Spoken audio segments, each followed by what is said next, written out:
Ladies and gentlemen, December is not just another month on the calendar. It is a psychological, emotional, and spiritual threshold. Something happens in the human mind as the year comes to an end. Time feels different. The future feels closer. The past feels heavier, but also ready to be released.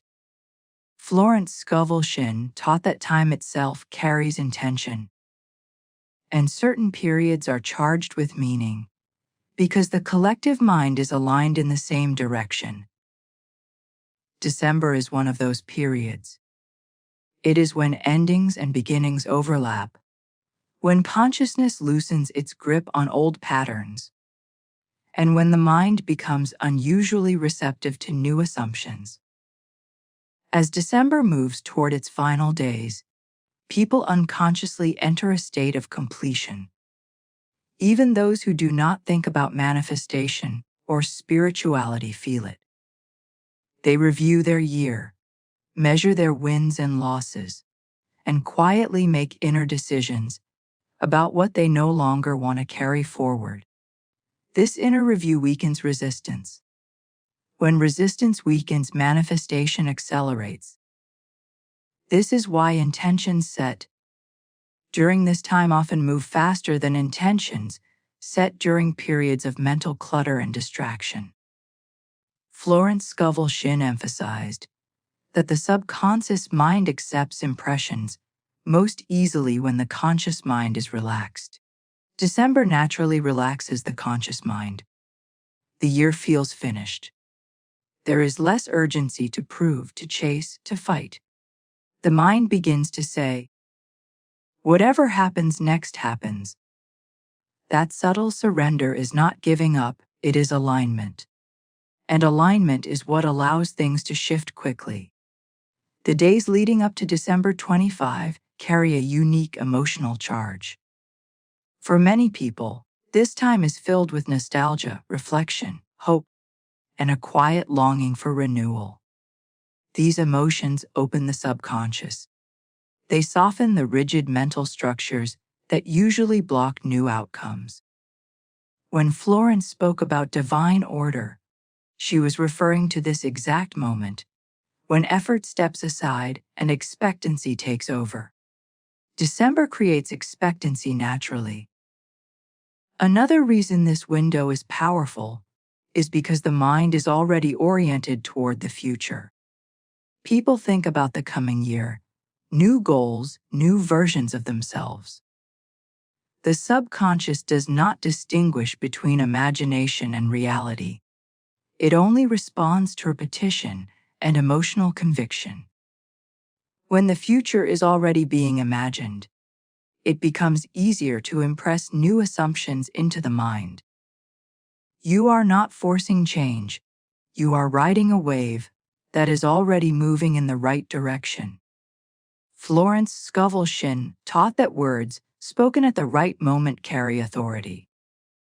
December is a moment of authority because the old story is losing power. When the old story weakens, new declarations encounter less opposition. This is why affirmations, prayers, and inner conversations spoken during this period feel more real, more believable, and more natural. The mind says yes more easily. During the final weeks of the year, people are also less attached to immediate results. There is an unspoken understanding that the year is almost over. This detachment is critical. Attachment creates tension, and tension blocks flow. Detachment allows the subconscious to work without interference. Florence often said that after you speak the word, you must let it go. December helps people let go without trying. There is also a collective agreement happening beneath the surface. Millions of people are silently resetting their intentions at the same time. This creates a powerful shared feed of expectation. While most are unaware of it, the atmosphere itself becomes supportive of change. When individual intention aligns with collective momentum, results feel effortless. The mind during December becomes more symbolic. It understands rituals, moments, and thresholds. December 25 in particular represents renewal, birth, and divine intervention in the cultural psyche. Whether one is religious or not, the symbolism is deeply ingrained. This symbolism gives authority to intentions placed before that date. The subconscious responds strongly to symbols, and December is rich with them. Florence Scovel Shinn taught that divine supply does not respond to need. It responds to conviction. December encourages conviction because the mind feels as though it is standing at a doorway. When you stand at a doorway, you naturally decide what you are taking with you and what you are leaving behind. That decision is powerful. It creates clarity, and clarity commands results.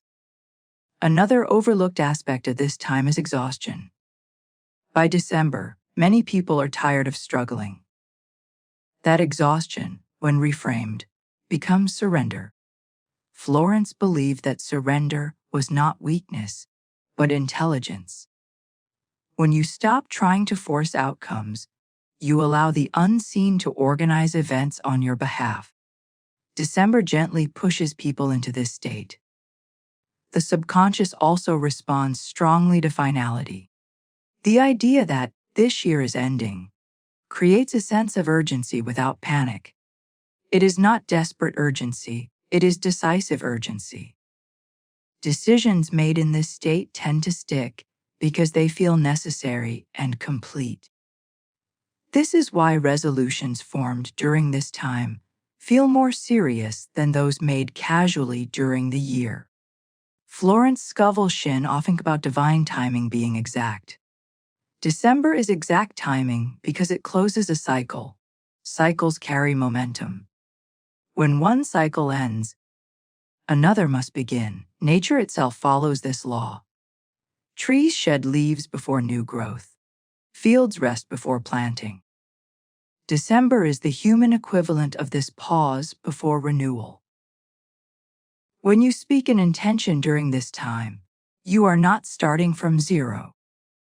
You are standing on the accumulated energy of the entire year. Every experience, lesson, and realization feeds into the moment. This gives weight to your words. Florence called this speaking from fullness rather than lack. The mind also becomes more honest in December. There is less pretending. People admit what they truly want and what they are done tolerating. Honesty is a powerful manifesting force. When desire is clear and unmasked, it moves faster. The subconscious does not work well with vague wishes, but it responds immediately to clarity. There is also less comparison during this time. The competitive energy of the year slows down. Social pressure softens. This creates space for inner authority. Florence Scovel Shinn taught that authority comes from alignment, not dominance. December supports alignment.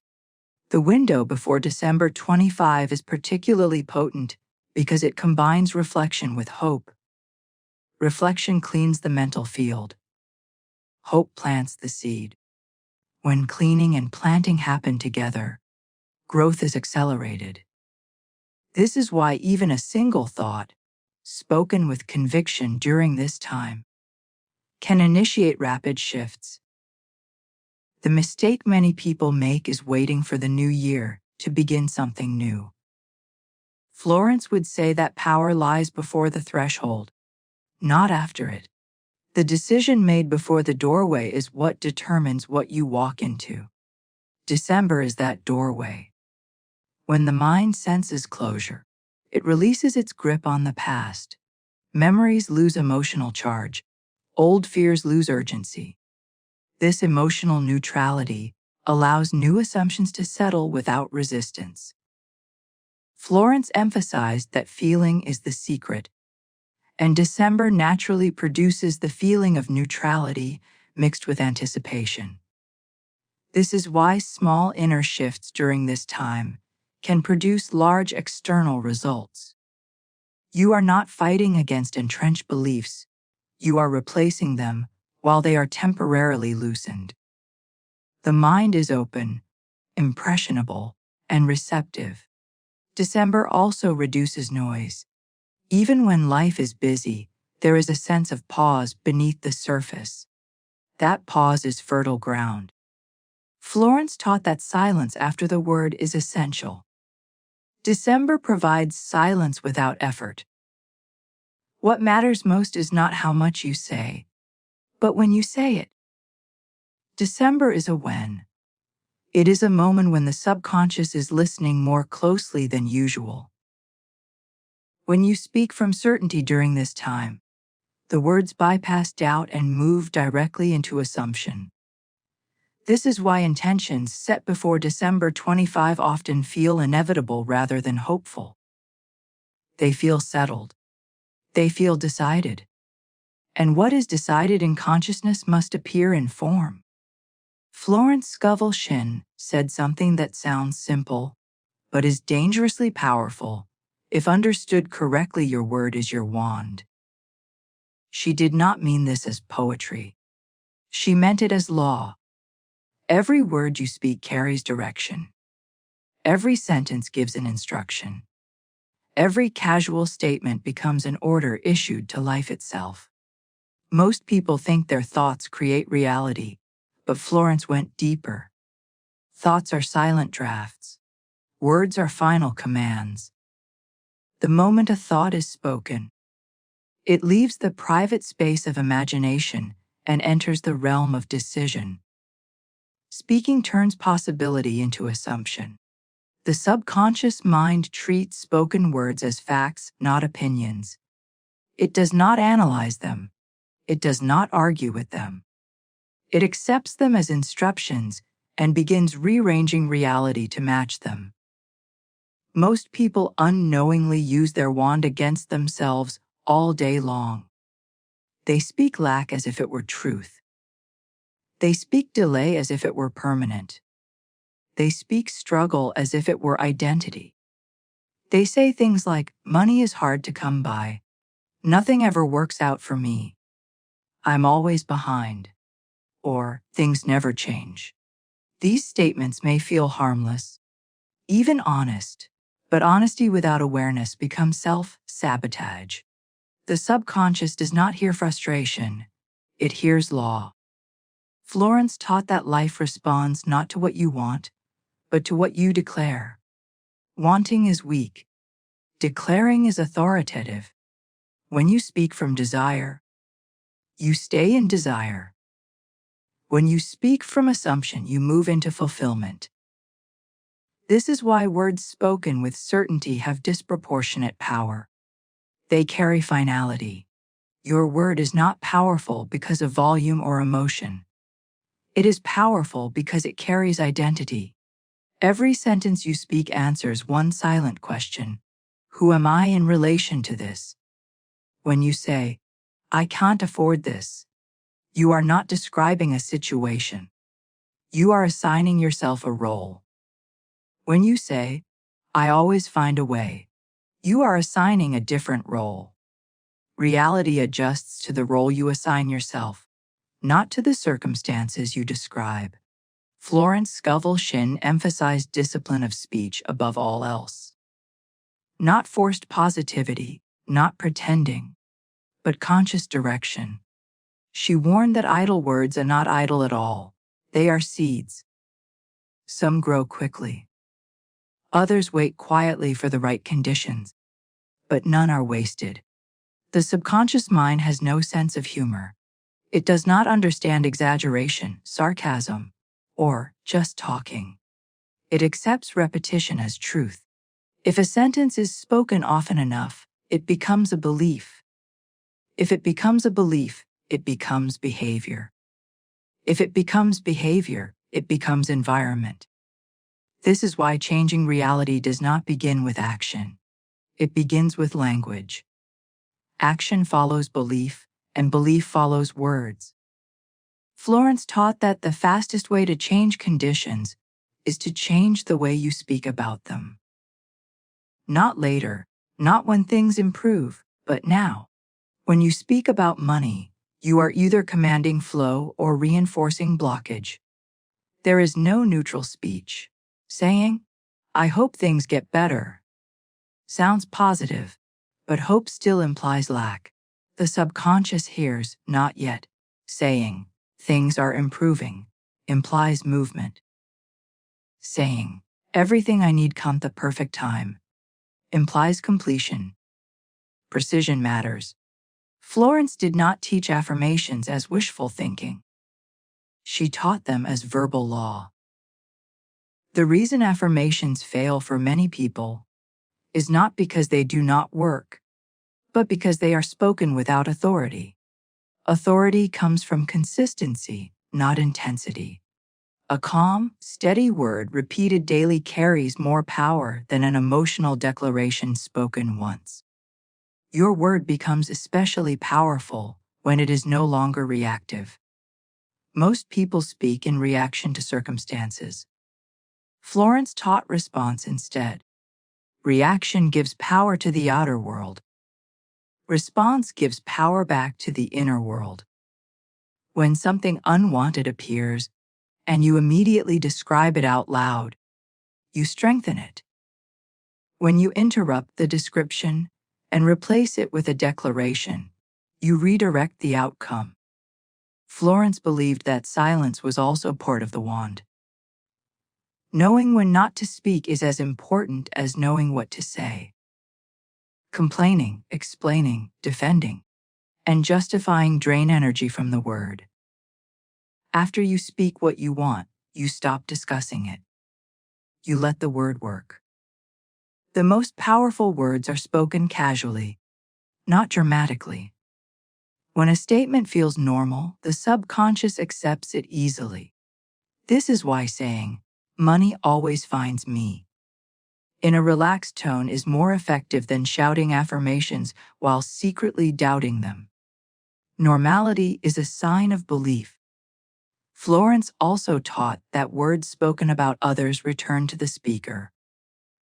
When you describe others as dishonest, lucky, greedy, or blessed, you are reinforcing those qualities within your own consciousness.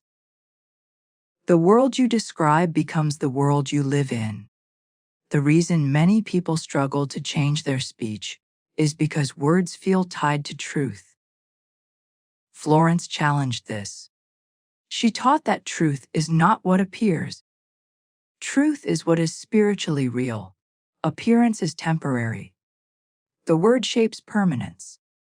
Speaking differently than what you see is not lying, it is creating. Your word does not need evidence to function. It creates evidence. Waiting for proof before speaking differently keeps you trapped in the current condition. Florence taught to reverse the order. Speak first. Evidence follows. This is especially important during moments of transition, like the end of a year. During these moments, old language patterns loosen. The mind is less attached to past descriptions. This makes it easier to adopt new speech without inner conflict. When you choose your words deliberately during these times, they sink deeper. Florence warned that one negative statement can undo multiple positive ones if it carries emotional charge. This is why she taught vigilance, not obsession. Awareness, not fear. You do not need to be perfect, but you do need to be intentional. The wand works whether you believe in it or not. Belief only determines whether it works for you or against you. Every word is a direction given to life. Life listens without judgment. When you understand this, you stop asking why things happen and start noticing what you have been saying. You realize that reality has been obedient all along. It has been following instructions. Florence Scovel Shinn did not teach people to control life. She taught them to speak in harmony with divine order. When your words align with abundance, supply, and ease, life moves smoothly. When your words align with fear, limitation, and struggle, life reflects that too. The moment you accept that your word is your wand, you stop speaking casually. You stop narrating problems. You stop repeating old stories. You begin speaking selectively. You begin speaking deliberately. And slowly, almost quietly, reality begins to rearrange itself to match the language you have chosen. The last days of a cycle carry different kind of power than the beginning or the middle. They are not rushed, and they are not uncertain. They are decisive. When something is ending, the mind stops negotiating with it. There is less attachment to what should have been and more acceptance of what is finished. Florence Scovel Shinn understood this deeply. She taught that completion is not passive, it is an active spiritual force. When a cycle is closing, reality becomes more responsive because resistance weakens naturally. Most people spend the majority of their lives in the middle of cycles. In the middle, there is confusion, effort comparison, and doubt. The mind keeps saying, "It's not over yet, I still have time," which creates hesitation. But at the end of a cycle, hesitation disappears. Thoughts feel heavier. Words feel more serious. The subconscious mind pays closer attention because it senses closure. The final days of anything carry authority. This is true psychologically and spiritually. When a year is ending, the subconscious understands that something is being sealed. It becomes more willing to accept new instructions because the old ones are already dissolving. Florence taught that manifestation happens fastest when the old assumption loses emotional charge. Endings strip emotions from old beliefs. This is why the last days of the year feel different. People feel reflective without trying. They naturally evaluate their lives. They notice patterns. They feel tired of repeating the same story. This tiredness is not weakness, it is readiness. Readiness is what allows transformation to occur without force. During completion phases, the mind is less defensive. It no longer needs to protect the old identity because that identity already feels temporary. Florence Scovel Shinn said that the subconscious must be impressed with certainty, not struggle. The end of a cycle creates certainty because it removes the illusion that things will somehow fix themselves without change. When something is ending, you stop arguing with reality. You stop justifying it. You stop hoping it will turn into something else. You accept that it has been what it has been. That acceptance clears space, and space is where new creation begins.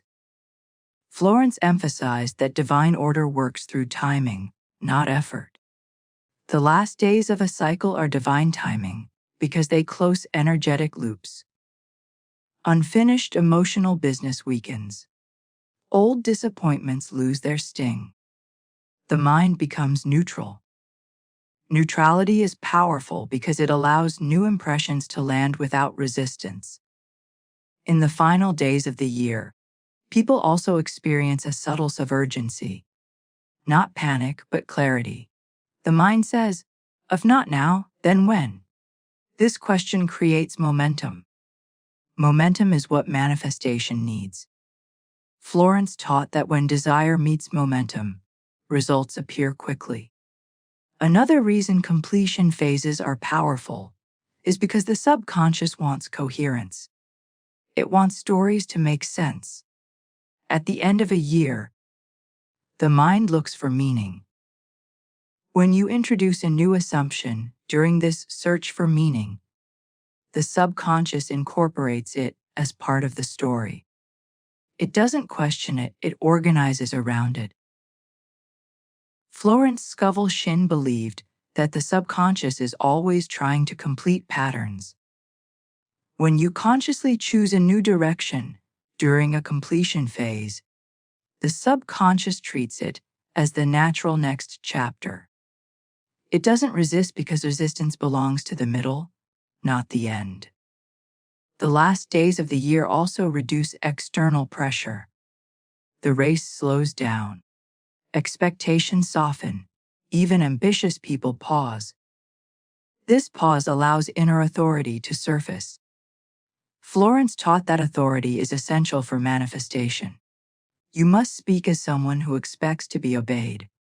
Endings naturally produce this tone because they feel final. During completion, emotional energy consolidates. Instead of being scattered across many worries, it gathers into a single point of reflection. This concentration makes thoughts more powerful. A thought held during this time carries more weight than the same thought held during a distracted period. Florence emphasized that words spoken during moments of emotional clarity imprint deeply. The final days of a cycle produce clarity because illusions fall away. People stop lying to themselves. They admit what they truly want and what they are done tolerating. This honesty strengthens the word. Another overlooked aspect of completion is forgiveness. Even without consciously forgiving, the mind lets go. Resentments feel pointless. Grudges feel heavy. When resentment dissolves, energy returns. That energy becomes available for creation. Florence believed that forgiveness was not moral, it was practical. It removed blocks. The end of the year also disrupts habitual thinking. Routines break. Schedules change. The subconscious is less anchored to repetition. This makes it easier to install new assumptions. Florence taught that repetition creates reality, but interruption creates opportunity. Endings interrupt patterns. There is also a biological element. The nervous system slows down. The body prepares for rest. When the nervous system is calm, the subconscious is more receptive. Stress blocks imagination. Calm allows it. The last days of the year naturally calm the system. Florence Scovel Shinn often spoke about the law of substitution. You remove one idea by replacing it with another. Completion phases make substitution easier because the old idea is already fading. You are not pulling it out, it is already leaving. When a year is ending, people are more willing to say, "This chapter's closed." Closure is powerful because it removes emotional hooks. Without emotional hooks, thoughts lose gravity. New thoughts can settle in without competition. The subconscious also responds to symbolism. A year ending is a powerful symbol of death and rebirth.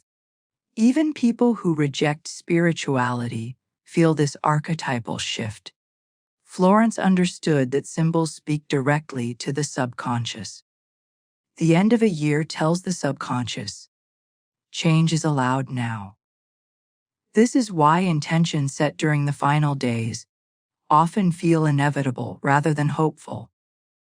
They feel like conclusions, not wishes. Florence taught that manifestation requires inevitability. The mind must feel that the outcome is natural, not forced.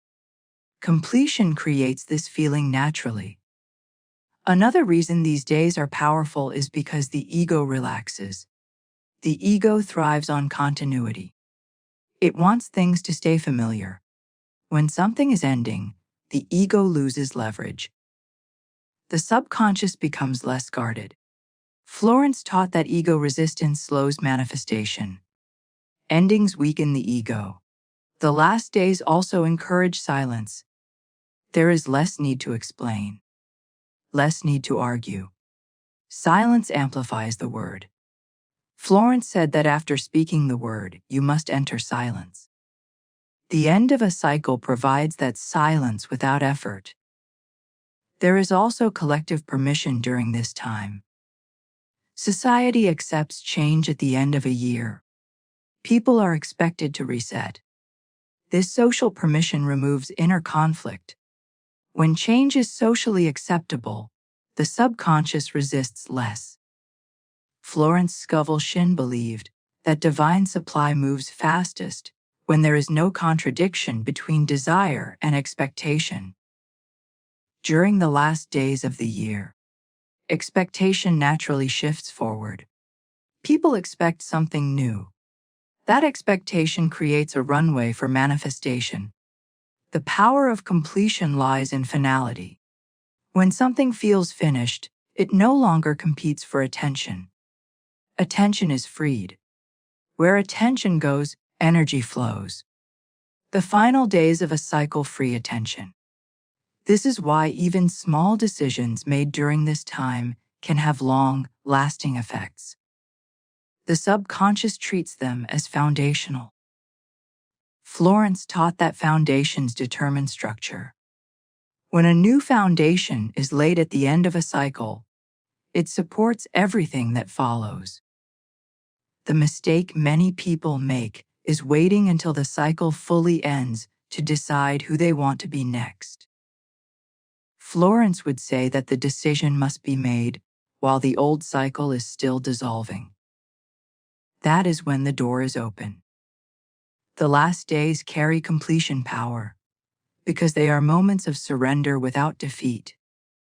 You are not giving up, you are letting go. Letting go allows law to work without interference. When you understand this, you stop seeing the end of the year as exhaustion. You see it as authority. You see it as a moment when reality is listening more closely than usual. When you speak during this time, you are not whispering. You are issuing a final instruction before a new chapter begins. The idea that your desire is already approved sounds radical only because most people have been trained to believe the opposite. From an early age, we are taught to ask, to wait, to qualify, and to justify. We learn that approval comes from outside, parents, systems, money, timing, luck, or God as a distant authority who decides later. Florence Scovel Shinn challenged this entire structure. She taught that desire itself is evidence of approval. Nothing appears in the mind unless there is already way for it to appear in form. Desire is not random. It is not accidental. It is not cruel. The subconscious mind does not tease you with images that are impossible.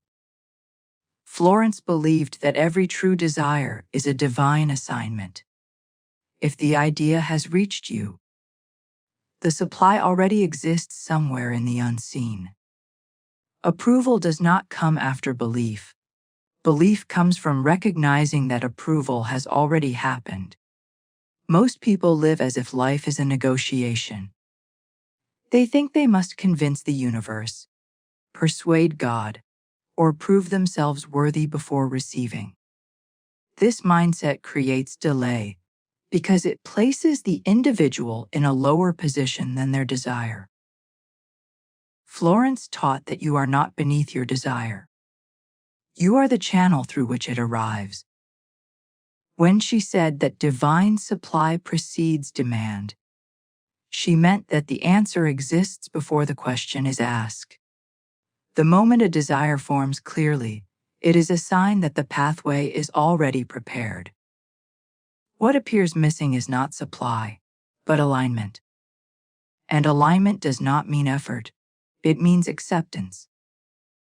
People struggle not because their desires are too big, but because they secretly believe they are unauthorized. They live with an invisible question, running in the background. Am I allowed to have this? That question alone can stall manifestation indefinitely. Florence understood that doubt is not about possibility, it is about permission. The subconscious mind operates on permission. When you believe something is allowed, your mind looks for ways. When you believe something is forbidden or unlikely, Your mind looks for obstacles. The world mirrors that internal stance perfectly. Reality does not test you, it reflects you. Florence Scovel Shinn taught that desire comes from divine intelligence, not from ego. Ego wants validation, comparison, and superiority. Divine desire feels quiet, natural, and persistent. It doesn't shout, but it doesn't leave. That persistence is a clue. It means the desire belongs to you. It is not borrowed. It is not someone else's dream. It is yours by design. Many people abandon their desires because they mistake delay for denial. Florence would say that delay is often protection or preparation, never rejection. Approval does not mean instant appearance. It means inevitability. Once you understand this, impatience dissolves. You stop asking, when, and start living as if. Living as if is not pretending. It is aligning your inner posture with the assumption that the matter is settled. Florence emphasized that the most powerful state is calm expectancy. Not excitement, not desperation, but certainty is quiet. When you know something is approved, you don't beg for it. You don't explain it. You don't argue for it. You prepare for it. You make room for it.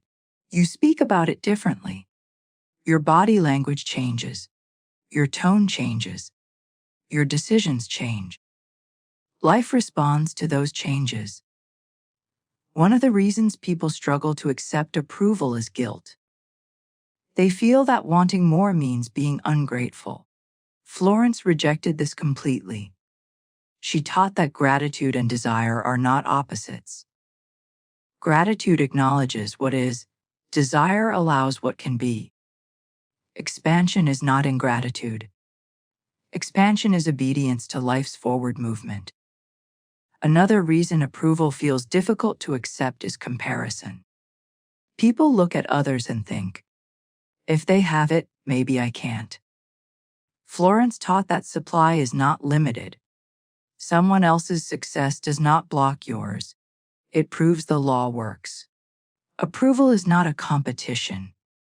The subconscious mind responds immediately when permission is granted. The moment you internally say, "This is allowed for me," your perception shifts.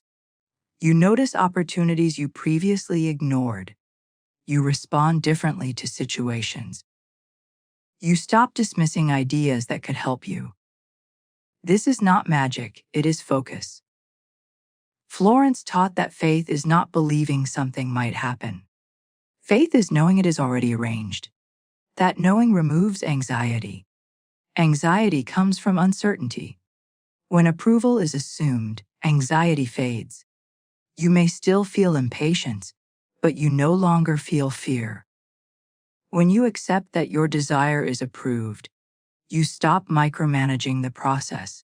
You stop forcing timelines. You stop trying to control how it must happen. Florence believed that divine intelligence has infinite channels. When you insist on one, you block the others. Approval also changes how you speak.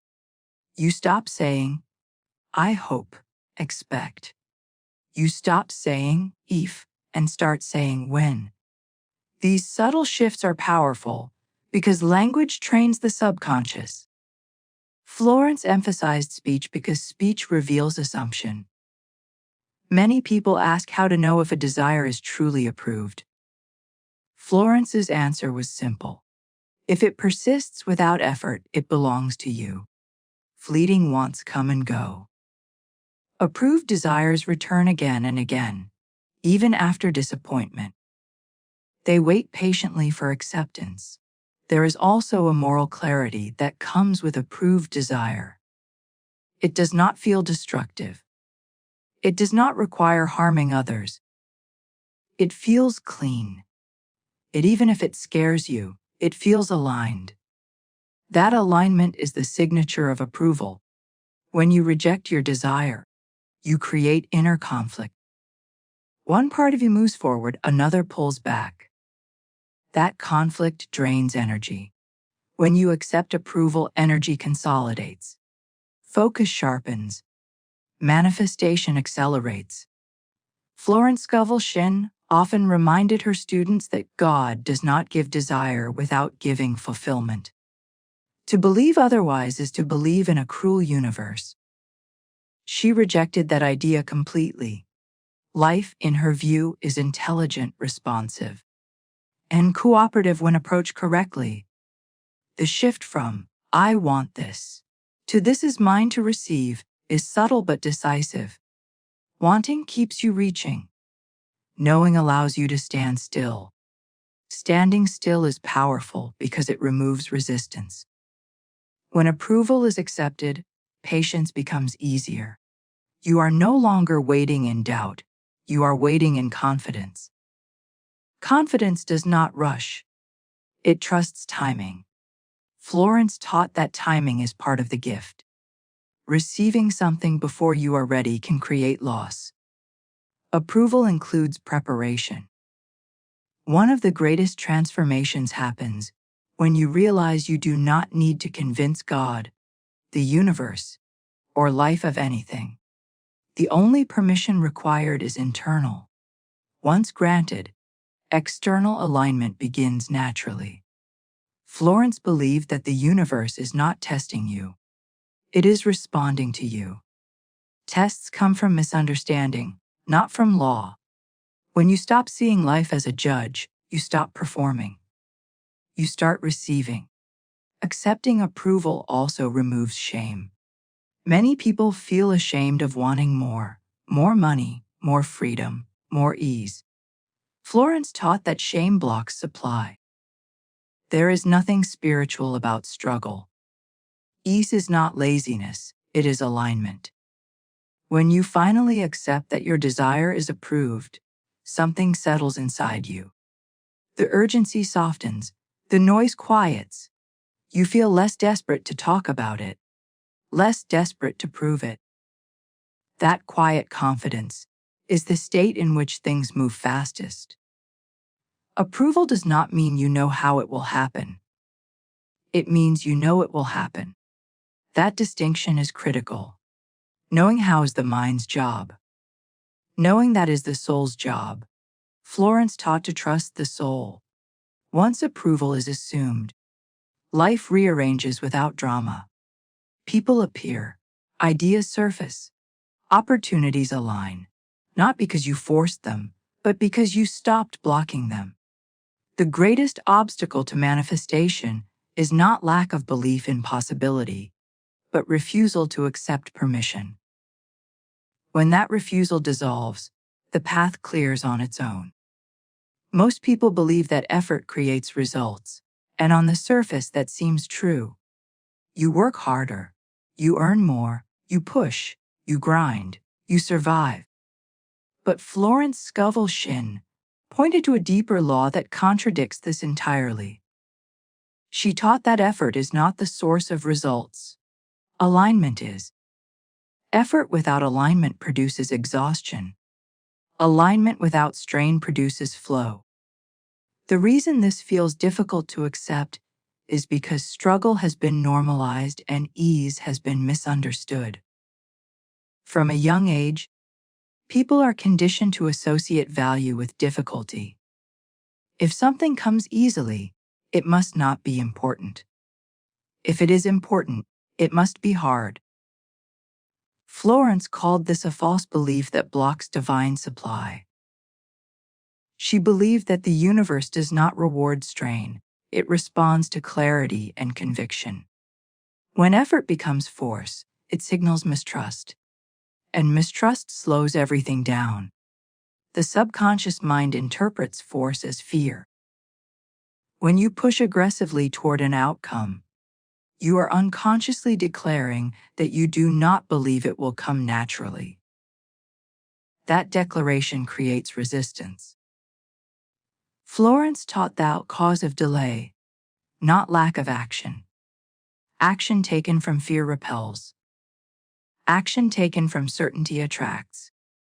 This is why some people seem to succeed effortlessly, while others struggle endlessly for smaller results.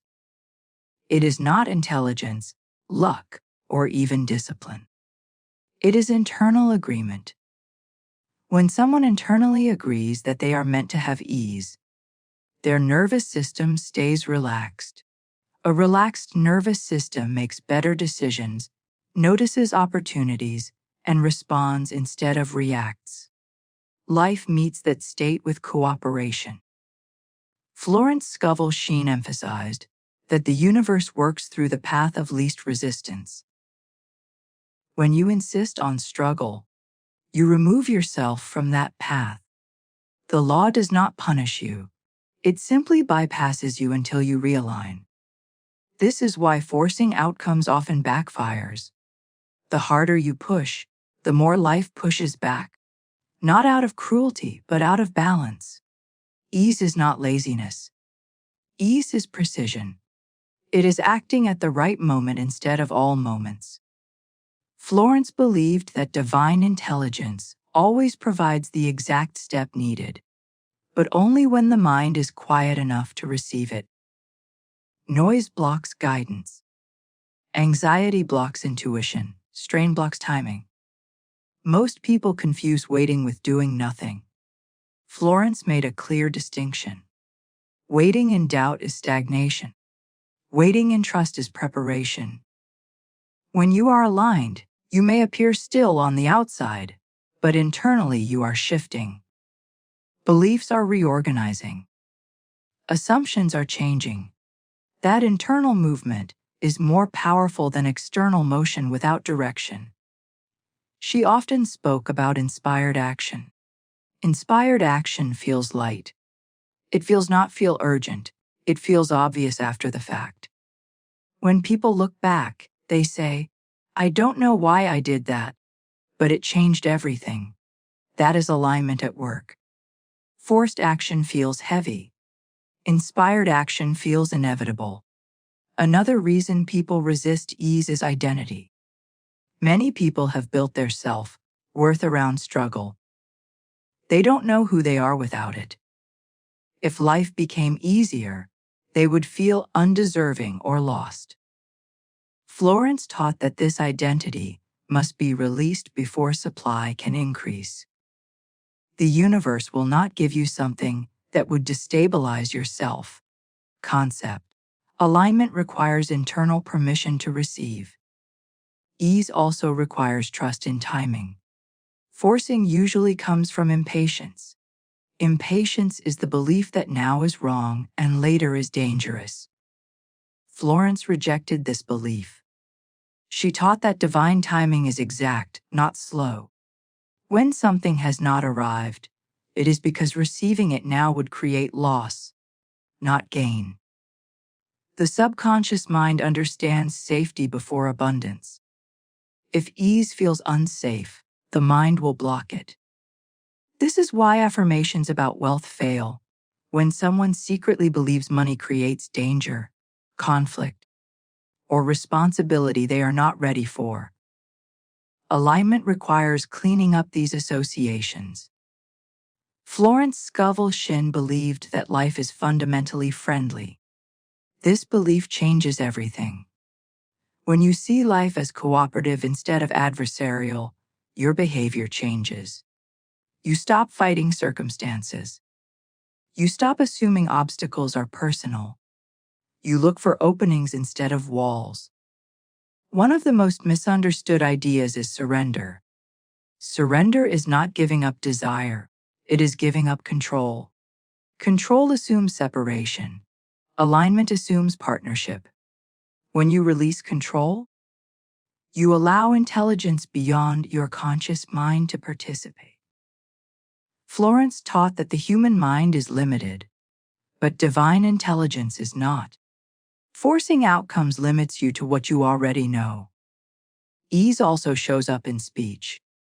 When someone is aligned, their language softens. They stop over-explaining. They stop convincing. They stop defending their vision. Florence believed that the need to explain is a sign of doubt. Certainty does not argue. The nervous system plays a critical role in alignment. Chronic stress tells the subconscious that the environment is unsafe. When the environment is unsafe, expansion is postponed. The body prioritizes survival over creation. Florence did not use modern neuroscience language, but her teachings align perfectly with it. Calm creates capacity. This is why practices that quiet the mind are powerful. Not because they magically create money, but because they remove interference. When interference is removed, natural intelligence functions. You stop sabotaging timing. You stop missing signals. You stop choosing against yourself. Florence also taught that gratitude accelerates alignment. Gratitude is not politeness, it is recognition. When you recognize what is already working, you align with expansion instead of lack. Complaining focuses attention on what is wrong. Attention feeds energy. Energy feeds experience. One of the hardest shifts is letting go of the belief that suffering is noble. Florence rejected this entirely. She believed that suffering is a sign of misalignment, not virtue. Ease does not mean lack of depth. Joy does not mean lack of seriousness. Abundance does not mean lack of spirituality. Alignment also requires honesty. You cannot force yourself into ease while secretly resenting it. You must be willing to let life be simpler. This sounds obvious, but many people fear simplicity because it removes excuses. When life is hard, failure is understandable. When life becomes easy, responsibility increases. Florence Scovel Shinn believed that responsibility is power. When you are aligned, you stop blaming conditions. You stop waiting for permission. You stop seeing yourself as at the mercy of circumstances. This internal shift changes how others respond to you. Authority attracts cooperation. The universe responds to coherence. When your thoughts, words, and actions point in the same direction, movement is rapid. When they conflict, progress slows. Forcing often comes from inner conflict. Alignment resolves it. Another reason ease feels suspicious is because people confuse effort with momentum. Momentum does not require constant pushing. Once something is moving, it carries itself. Florence taught that manifestation has a tipping point. Before it, effort feels heavy. After it, things fall into place quickly. Forcing before the tipping point exhausts you. Alignment brings you to it. The greatest irony is that alignment often looks boring from the outside. There is less drama, less hustle, less emotional roller coaster. Many people miss it because they are addicted to intensity. Florence taught that intensity is not power. Consistency is. When you align, you stop chasing and start allowing. Allowing does not mean passivity. It means responsiveness. You act when moved, not when panicked. You speak when clear, not when afraid of silence. Life does not ask you to prove yourself. It asks you to position yourself correctly. Florence Scovel Shinn spent her life teaching that correct positioning is internal, not external. When your inner posture shifts, the outer world reorganizes. The hardest part of alignment is trust without evidence. But evidence only comes after alignment, never before. Waiting for proof keeps you trapped in effort. Choosing alignment releases you into flow. When people finally experience aligned ease, they often say the same thing. Why did I make this so hard? Florence would smile at that. She taught that life was never difficult, it was only misunderstood. Ease is not something you earn. It is something you stop resisting. One of the most misunderstood ideas in Florence Scovel Shinn's work is the role of obedience. Many people hear the word and immediately think of submission, loss of freedom, or blind faith. But Florence meant something very different. She spoke of obedience as alignment with inner guidance, not external authority. True obedience in her teaching is not about doing what you are told by the world, but about responding to what you know inwardly without hesitation. Most people sense guidance long before results appear. They feel a quiet nudge, an idea that repeats, a direction that feels right but inconvenient. This is where manifestation usually breaks down. The mind starts negotiating. It asks for guarantees, it wants proof. It waits for permission. Florence taught that delay at this stage cancels momentum. Guidance is time-sensitive. When ignored, it fades.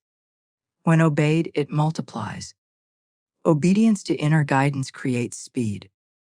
Not because the universe rewards obedience, but because obedience removes friction. When you act in harmony with your intuition, you stop sending mixed signals. Your thoughts, emotions, and actions move in one direction. The law responds to coherence. Disobedience is rarely loud. It usually shows up as procrastination, overthinking, or waiting for the right time. Florence saw these as subtle forms of fear. Fear is not always panic. Sometimes it is caution disguised as logic. The subconscious does not distinguish between fear and delay. It only knows whether movement is happening or not. Many people ask why they feel inspired, but nothing changes. Florence would say that inspiration without obedience becomes frustration. Inspiration is energy looking for expression. If it is blocked, it turns inward and becomes dissatisfaction. This is why people feel restless when they ignore their inner direction. Obedience does not always make sense to the logical mind. In fact, if it makes complete sense, it is probably not guidance. True guidance often feels simple but illogical. It asks you to speak when silence feels safer, to rest when effort feels responsible, to let go when holding on feels necessary. Florence taught that divine intelligence sees the full pattern. The human mind sees fragments. When you obey guidance, you step out of cause and effect thinking. You stop believing that results must come from predictable paths. This is essential for breakthroughs. Most limitations exist because people only allow results through familiar channels. Obedience opens unfamiliar channels.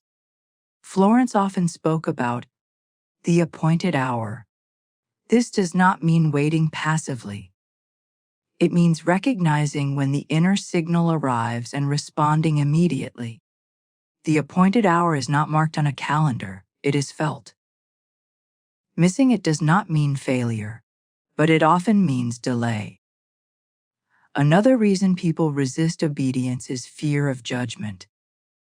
They worry about how their actions will look to others. Florence taught that the opinions of others have no creative power unless you internalize them. When you prioritize external approval over inner direction, you place your power outside yourself. The law responds by reflecting that dependence back to you as limitation. Obedience strengthens trust. Each time you follow guidance and see even a small result, confidence grows. Confidence quiets doubt. Quieted doubt allows bigger guidance to come through. This creates an upward spiral. The opposite is also true. Ignoring guidance weakens intuition. Doubt grows louder. Guidance becomes harder to hear. Florence Scovel Shinn believed that faith is built through action, not contemplation. Thinking about trust does not create trust. Acting in trust does. Obedience is faith in motion. Without motion, faith remains theoretical. Another key point is that obedience is often uncomfortable because it disrupts identity. Guidance may ask you to release an old role, an outdated story, or a familiar struggle. The ego resists because it wants continuity. Florence taught that identity must evolve for supply to increase. You cannot receive new results with an old self-image. Obedience also requires humility. Not humility as self-diminishment, but humility as openness. The willingness to admit that your current strategy may not be the best one. Many people stay stuck because they are too attached to their methods. Florence believed that attachment to method blocks manifestation. The law cares about results, not routines. Sometimes guidance asks for non-action. This is the hardest form of obedience for people who equate value with productivity. Doing nothing feels irresponsible. Florence taught that rest can be an instruction. Silence can be an instruction. Waiting can be an instruction.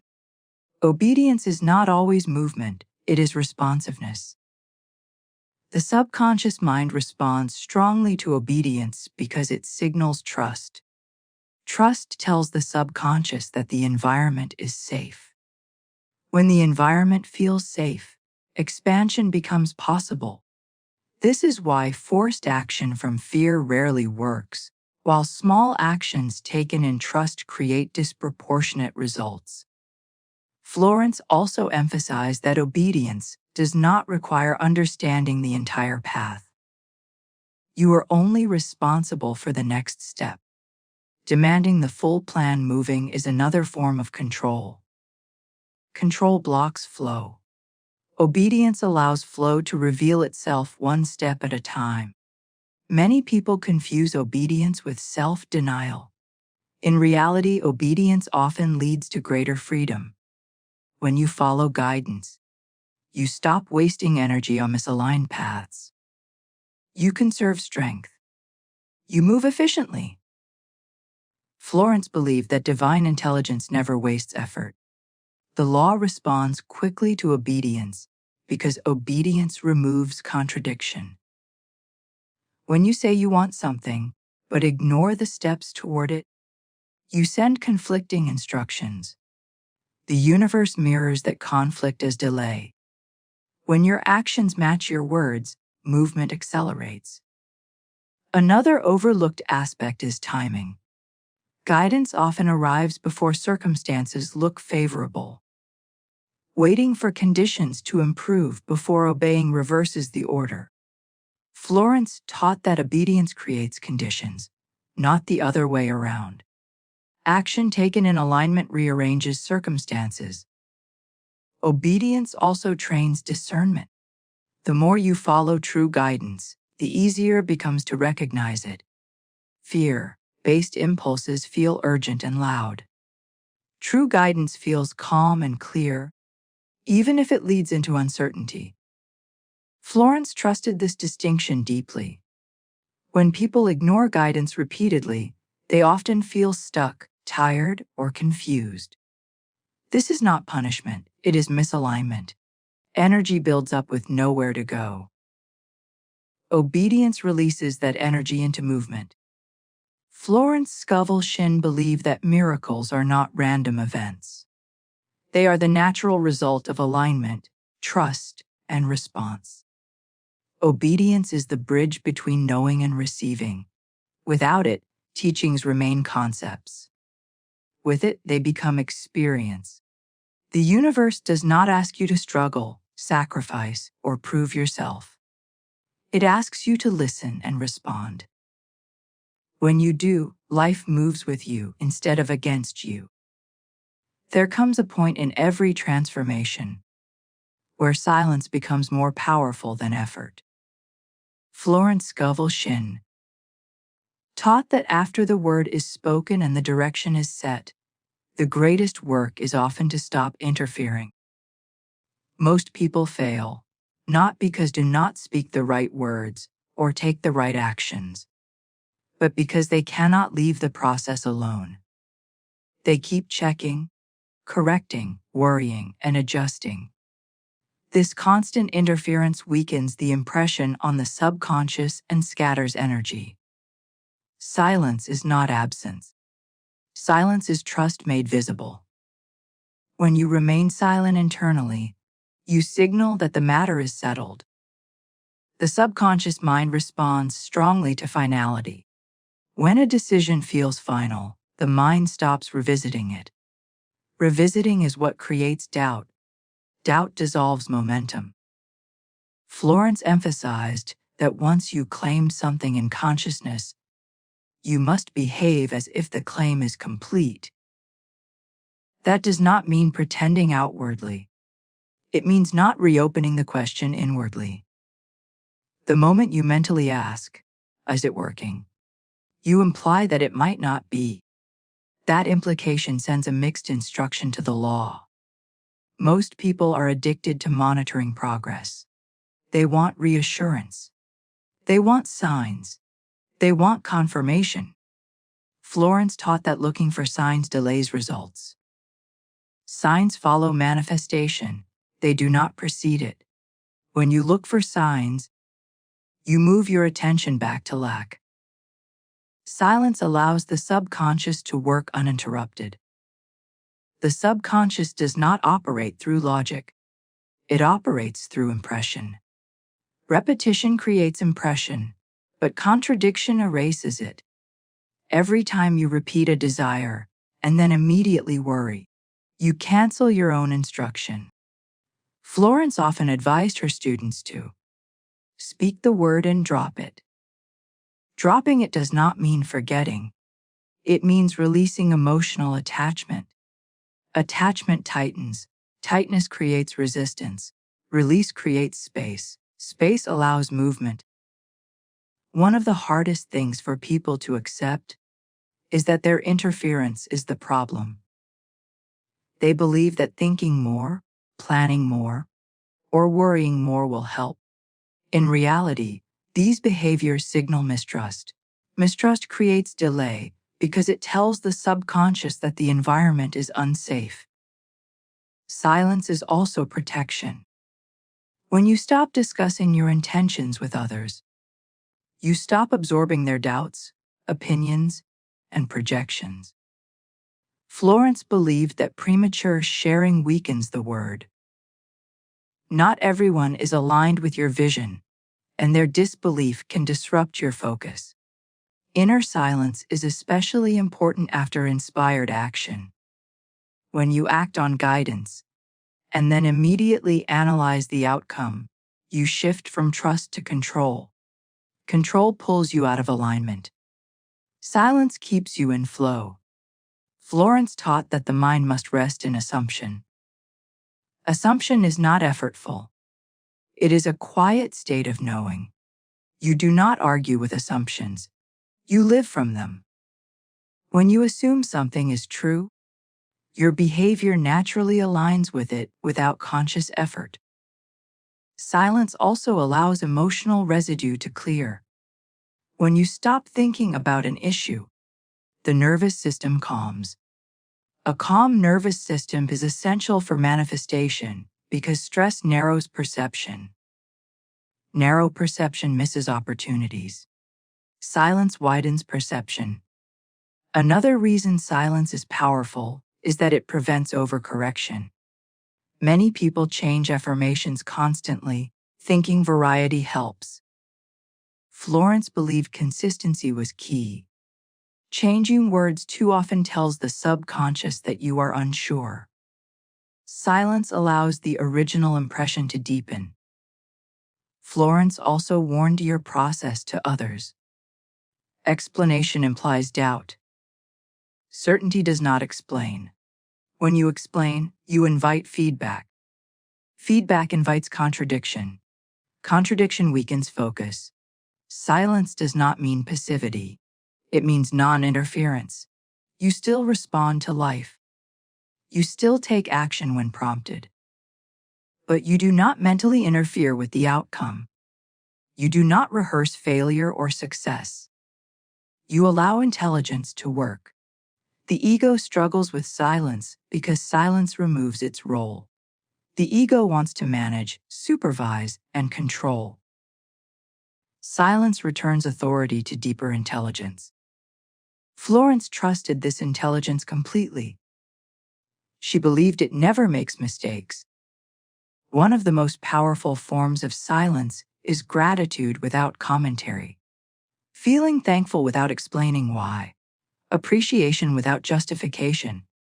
This state signals completion. Completion is magnetic. Silence also dissolves urgency. Urgency is fear disguised as importance. When something is truly inevitable, urgency disappears. Florence taught that urgency pushes things away because it comes from lack. Many people fear silence because they associate it with emptiness. In reality, silence is fullness. It is the space in which creation rearranges itself.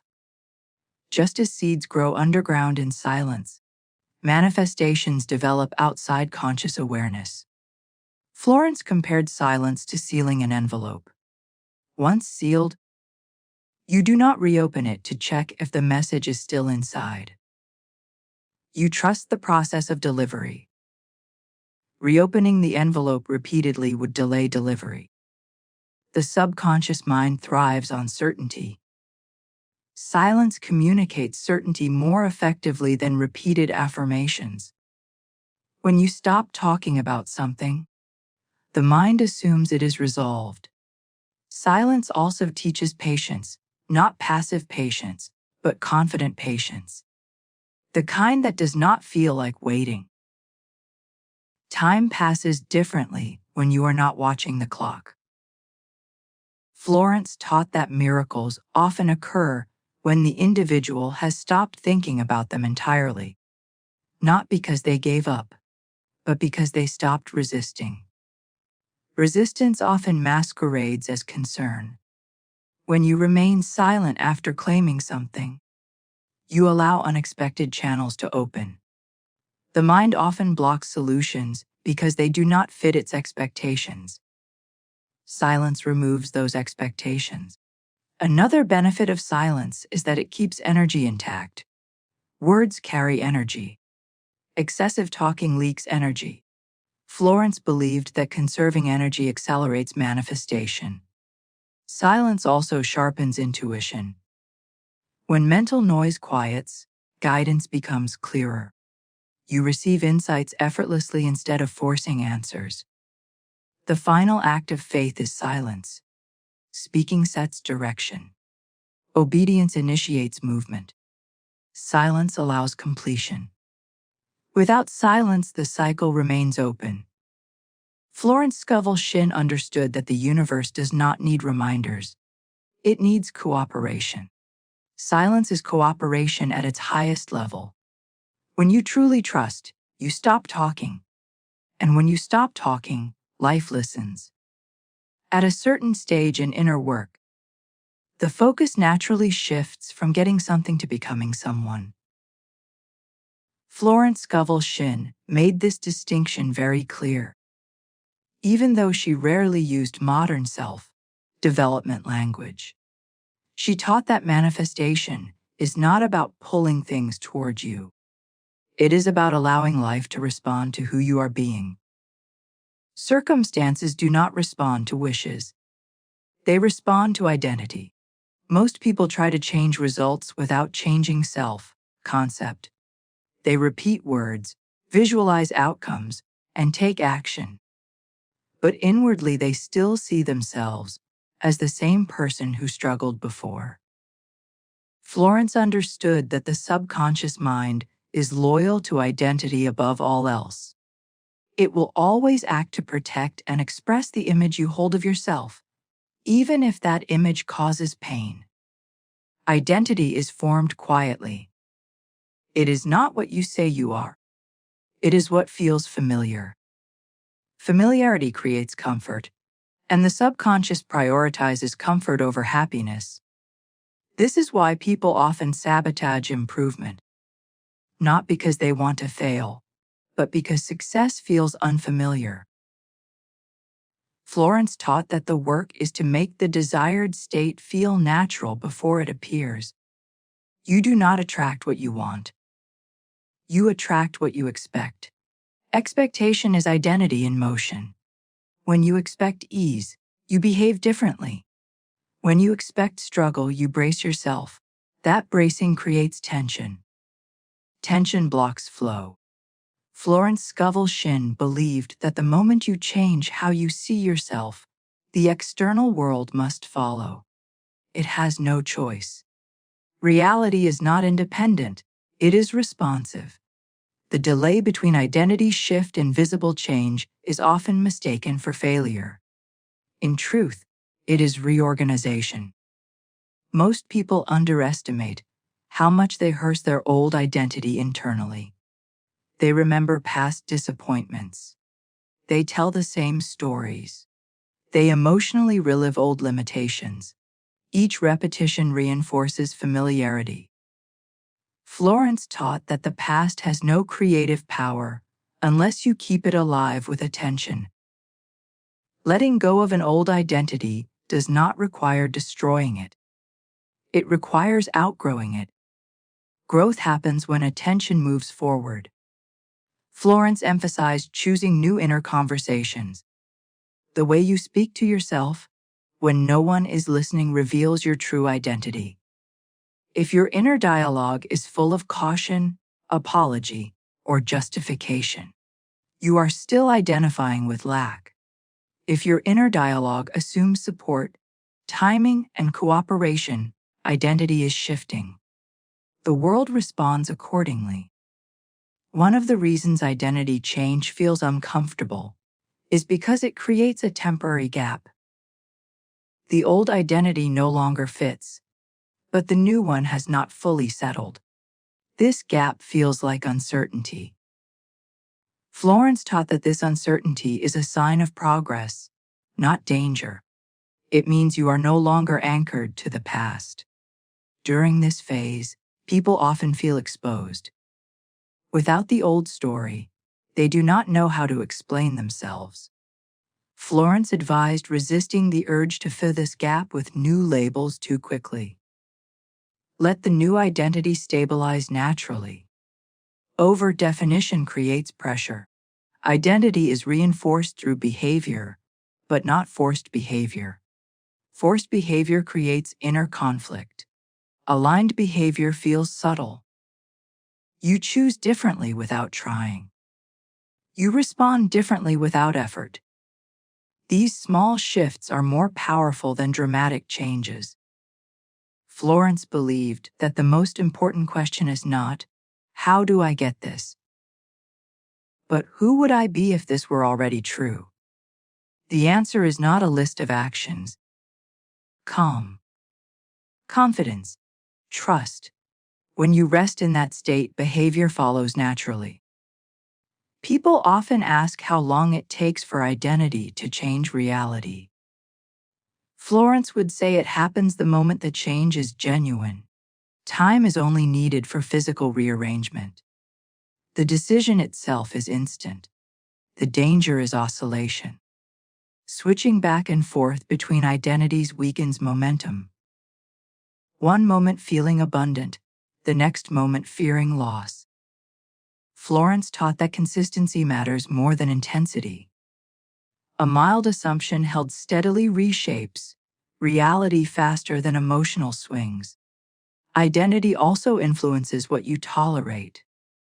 When you see yourself differently, certain situations become unacceptable.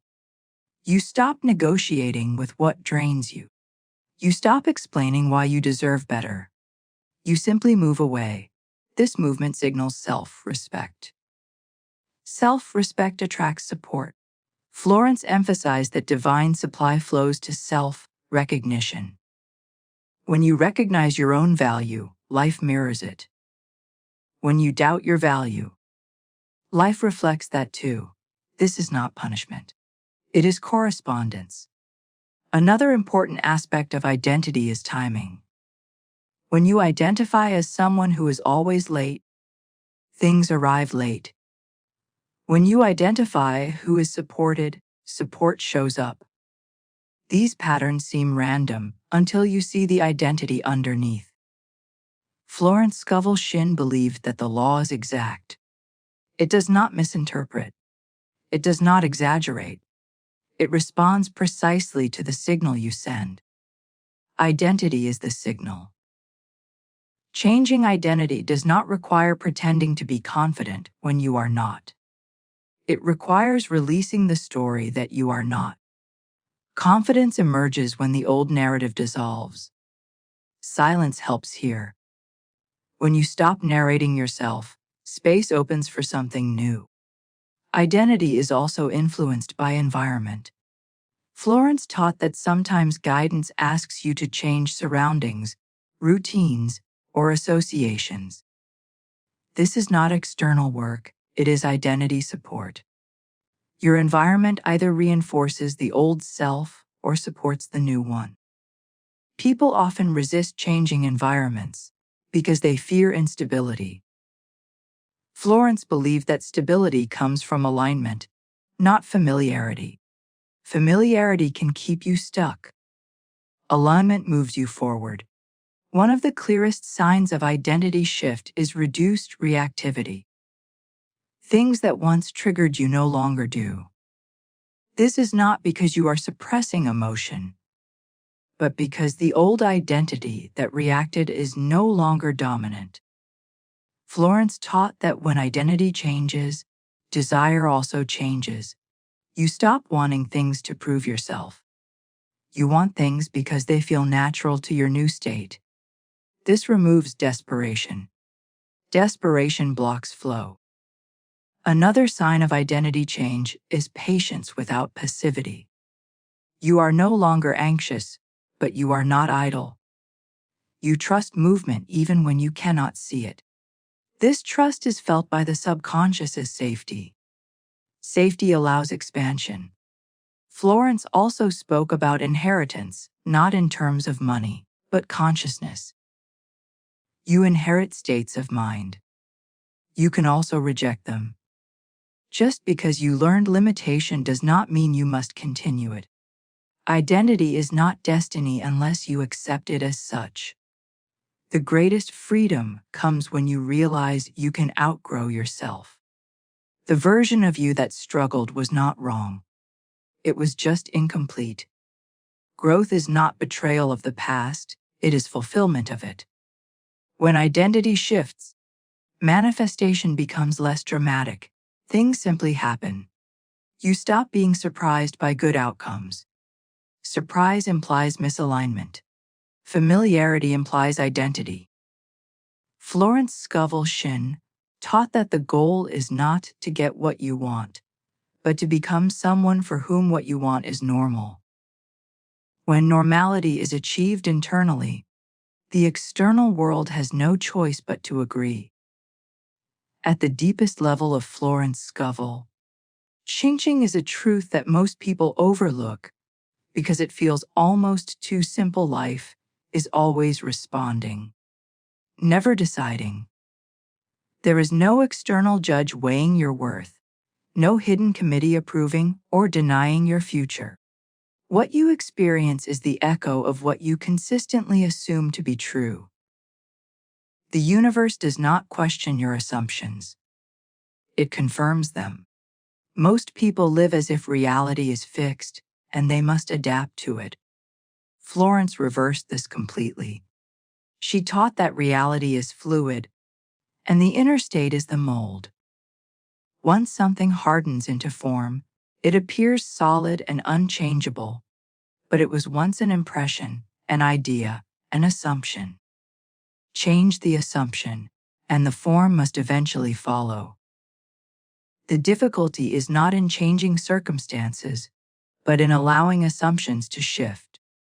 Assumptions feel like truth because they are familiar. Familiarity creates confidence, even when it produces pain. This is why people defend beliefs that harm them. Letting go of an assumption feels like stepping into uncertainty. Florence understood that this uncertainty is the doorway. Assumption operates quietly. You do not wake up and announce your assumptions. They reveal themselves in expectation. how you expect conversations to go, how you expect money to arrive, how you expect people to treat you. Expectation is assumption made practical. Florence taught that expectation is far more powerful than hope. Hope looks forward but stays seated. Expectation leans forward and prepares. When you expect something, your nervous system relaxes into it. When you hope, your nervous system stays alert, watching for disappointment. One of the reasons people struggle to shift assumptions is because they confuse them with facts. Florence made a clear distinction. Facts are temporary. Assumptions are generative. Facts describe what has already happened. Assumptions decide what happens next. Treating facts as final locks them in place. When something unwanted appears, most people repeat it mentally. They describe it. They analyze it. They tell others. Each repetition reinforces the assumption that it is real and permanent. Florence taught that the moment you notice an unwanted condition, you must mentally replace it with the desired assumption, not later, immediately. This replacement does not require emotion. It requires decision. Emotion follows belief, not the other way around. Waiting to feel convinced before changing assumption keeps you stuck. Decision comes first. Feeling catches up. Florence believed that the subconscious mind responds instantly to assumption, but the physical world responds gradually. This delay creates the illusion that assumptions do not work. In reality, the delay is the reorganization period. During this period, consistency matters more than enthusiasm. The most dangerous time is when reality begins to shift slightly. Small improvements can tempt you to relax your assumption. Florence warned against this. Partial edits is not completion. Changing assumption mid-process resets momentum. You must hold the assumption until it feels normal, not until you see progress. Assumptions also shape perception. When you assume support, you notice opportunities.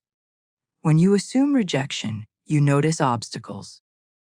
Both exist simultaneously. Your assumption determines which one enters awareness. Florence taught that awareness is selective, not objective. Another important aspect is neutrality. When you are emotionally neutral about an outcome, your assumption has more power. Strong emotional charge often signals attachment. Attachment tightens. Tightness restricts flow. Neutral assumption allows movement. Florence often said that the law works best when you are least impressed by appearances. Appearance is always behind reality, not ahead of it. Reacting to appearances puts you in the past. Assuming the outcome places you in the future. People often ask how to maintain an assumption when circumstances contradict it. Florence's answer was discipline, not denial. You do not deny what you see. You simply refuse to give it authority. You acknowledge it without granting it permanence. Assumption also influences behavior subtly. When you assume success, you speak differently. You listen differently. You choose differently. These differences are often too small to notice consciously, but they accumulate. Life responds to accumulation. Florence taught that repetition builds assumption, but repetition must be consistent. Saying one thing while feeling another creates conflict. The subconscious prioritizes feeling over words. This is why normalizing the assumption is key. Speak it until it feels ordinary. The most powerful assumptions are those you no longer think about. When an assumption becomes invisible, it has become identity. Identity is assumption that has settled.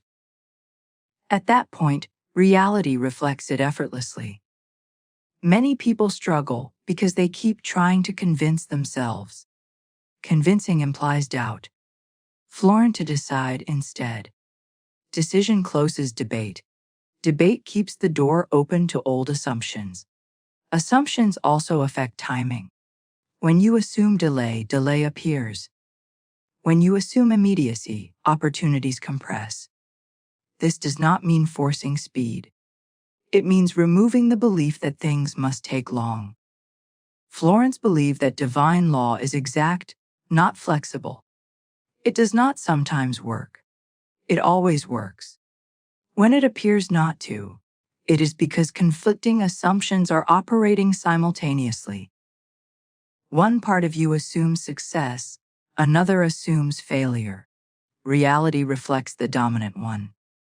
To shift assumptions, Florence recommended starting with small areas.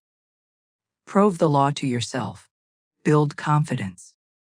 Confidence stabilizes assumption. Stable assumption creates larger results. One of the clearest signs that an assumption has changed is peace. Not excitement. Not relief. Peace. When you feel peaceful about an outcome, the assumption is set. Anxiety indicates unresolved doubt. Florence also emphasized must be phrased in present reality. Saying, "It will happen," places it in the future. Saying, "It is done," places it now. The subconscious responds to now. The world you live in today is the sum of assumptions you held yesterday. The world you will live in tomorrow is being shaped right now by what you quietly expect. There is no gap between inner and outer, only a delay. Life is not withholding, it is mirroring. When you understand this, blame dissolves. You stop fighting circumstances and start refining assumptions. Florence Scovel Shinn taught that the ultimate mastery is not controlling thoughts, but choosing assumptions deliberately and holding them gently until they become facts. The final shift Florence Scovel Shinn pointed toward is the moment you stop trying to use the law and instead begin to live from it. This is where manifestation stops being a technique and becomes a state of being. Up until this point, most people treat spiritual law like a tool they pick up when they need something and put down when they don't. Florence taught that this keeps the individual in separation. Power only stabilizes when the law becomes your default way of seeing life. When the law becomes internalized, you no longer ask whether something will work out. You assume it will. You no longer analyze every delay. You expect adjustment. You no longer fear opposition. You interpret it as redirection. This is not optimism, it is orientation. Your inner compass changes. One of the clearest signs that someone has integrated the law is emotional stability. Not numbness, not detachment, but steadiness. Highs are calmer. Lows are shorter. Florence believed that emotional extremes come from believing life is happening to you. Stability comes from knowing life is responding to you. At this stage, faith no longer feels like effort. Early faith requires repetition and discipline because it is unfamiliar. Integrated faith feels obvious. You don't need to convince yourself. You don't need constant reminders. The law feels as natural as gravity. You don't wake up every day checking whether gravity still works. You trust it because it has proven itself through consistency. Florence emphasized that once the law is integrated, desire itself changes. You stop wanting from lack and start choosing from alignment. Your desires become cleaner, less frantic, less ego-driven. You are no longer chasing outcomes to feel whole. You are expressing wholeness through outcomes. This is where many people become confused. They think they have lost ambition. In reality, they have lost desperation. Ambition rooted in fear exhausts. Ambition rooted in alignment energizes. Florence believed that divine ambition feels calm, not pressured. Another sign of integration is reduced attachment to results. This does not mean indifference. It means confidence. When you know something is yours to receive, you don't cling to it. Clinging implies scarcity. Confidence implies sufficiency. At this level, even setbacks feel different. They no longer trigger identity collapse. You don't say, "I knew it wouldn't work." You say, "This is adjusting." Florence taught that interpretation determines impact. Two people can experience the same delay and move in opposite directions depending on meaning. Integrated law also changes how you relate to other people. You stop seeing them as obstacles or saviors. You see them as participants. You no longer blame or idolize. You observe patterns instead of personalities. This neutrality keeps your energy intact. Florence Scovel Shinn believed that mastery is quiet. It does not announce itself. People who truly understand the law do not argue about it. They demonstrate it. Their lives speak for them. Ease becomes evidence. Another important shift is responsibility without guilt. You accept that you are the source of your experience, but you do not punish yourself for past misunderstanding. Guilt implies judgment. Understanding implies correction. Florence never taught shame. She taught adjustment. When the law is integrated, prayer changes. It stops being a request and becomes recognition. You no longer ask for things to happen. You acknowledge what's already established in consciousness. This removes emotional strain from prayer. Time also feels different. You stop measuring progress obsessively. You trust sequence. Florence believed that impatience comes from distrust of intelligence. When you trust intelligence, you allow timing to unfold without anxiety. One of the most powerful changes is how you handle uncertainty. Instead of fearing it, you allow it. Uncertainty becomes neutral space instead of threat. Florence taught that uncertainty is not absence of control. It is absence of limitation.